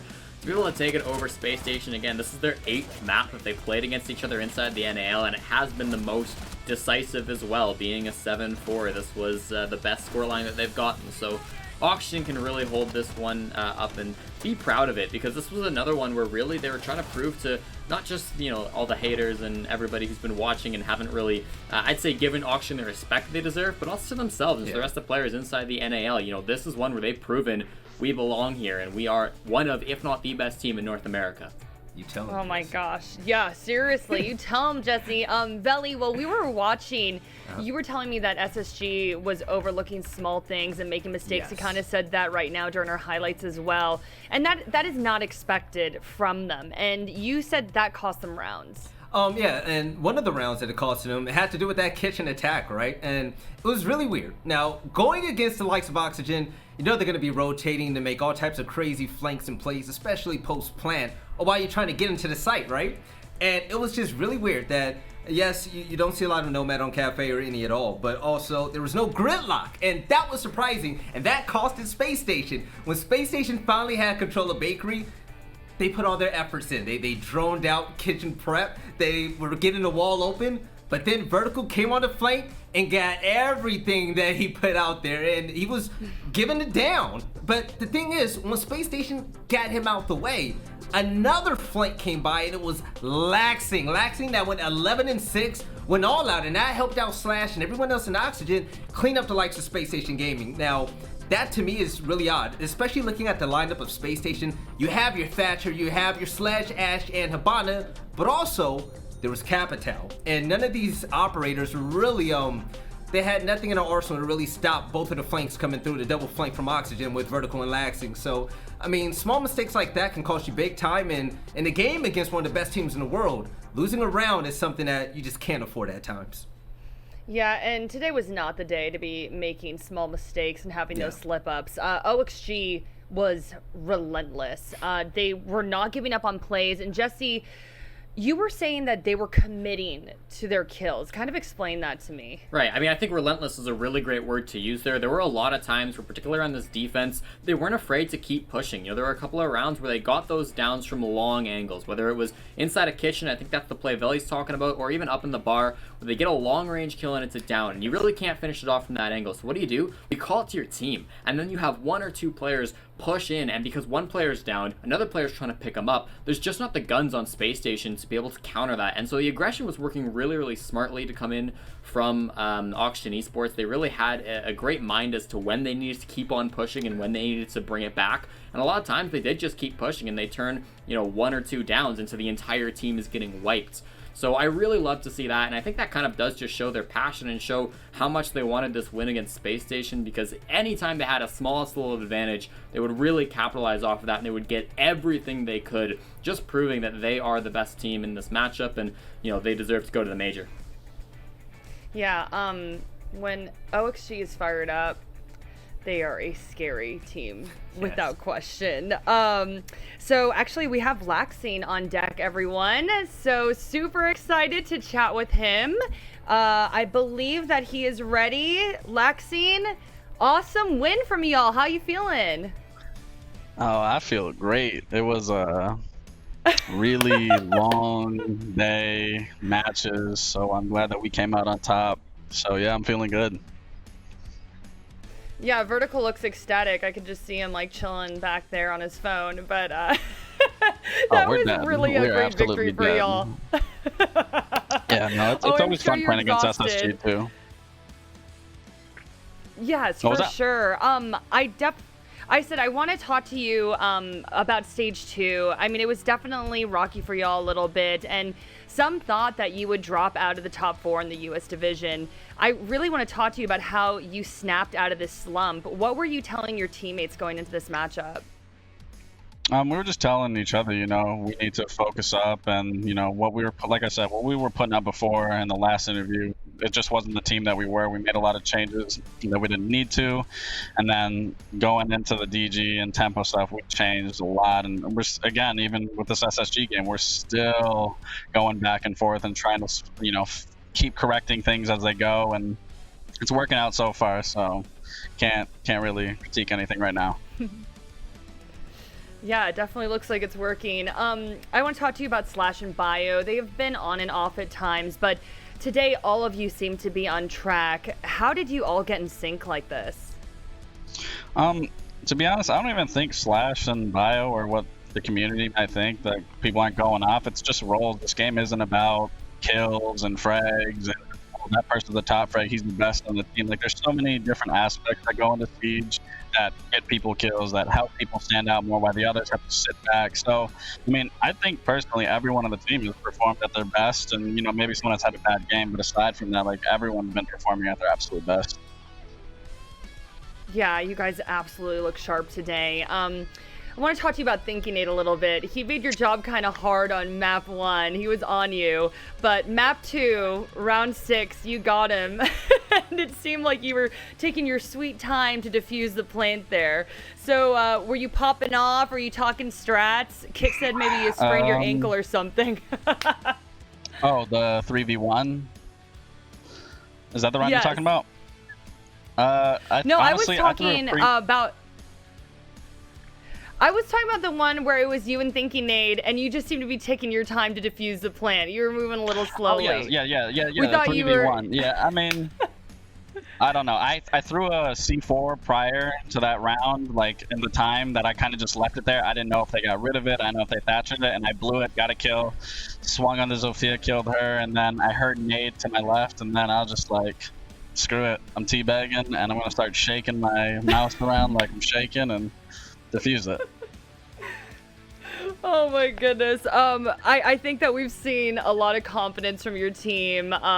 It just seems like there's just been a transformation. What has sparked all this? Why are you all feeling so good?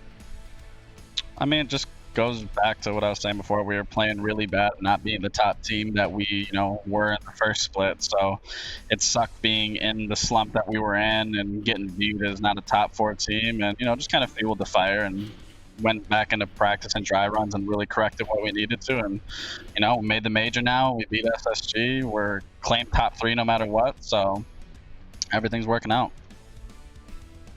All right, one last question for you. Really quick answer if possible. What do you want to tell the doubters out there, those who lost faith in OXG? Honestly, like, I don't really care. I mean, the community is so wishy-washy with the pro community. When one team's doing bad, they hop out that team and go towards another team. Then when another team is doing good, then they start jumping on it. Just shout out to the fans that, like, stick around and, like, no matter what's going on, like, you know, just stay with whatever team it is. So, yeah, I don't really care. That doesn't mean anything to me. Okay. I also want to say one thing to Jesse and Belly. A show to the fans. Yes. Yes. You guys predicted wrong. That's all I want to say. Stick with OXG going into the future. Oh my my God, they are cracking up right now. Laxine, thank you so much for an amazing interview as always, and have a wonderful evening. We'll catch up with you later. You Thanks too, so much Jackie. again. Yep, have a good one. Bye-bye. Aw, thanks, Laxine. All right, let's bring it back to our analyst who just got called out by Laxine. I love it. Who is this OXG, by the way? The swagger, the confidence. It is too funny right now. The best part about that, Jackie, was that as he was saying it, he put a little juicy juice in his mouth, just flexing, like, just being laxing. You gotta love it. But you know what, Jackie, me and Jesse was talking about how when Oxygen flipped the switch, they just become one of the most dominant teams that you just see in Siege, and it's just so, to me, it's beautiful to watch. So I'm really happy for them. By the way, Fox said he was questioning it on Twitter, so I wanted to say to the viewers, OXG has qualified for the NA Major. So they're the first team. Congrats to them. Yay, I know, super exciting. Yes. But we have another matchup ahead of us, gentlemen. I mean, whew, after that, I am sweating, but we got E-United versus Disrupt, and I told you at the top of the show, I cannot keep my eyes off of E-United, so I'm really excited to see how this one turns out. So we'll be back in a flash. Don't go anywhere. E-United versus Disrupt in just a minute here. We'll be right back.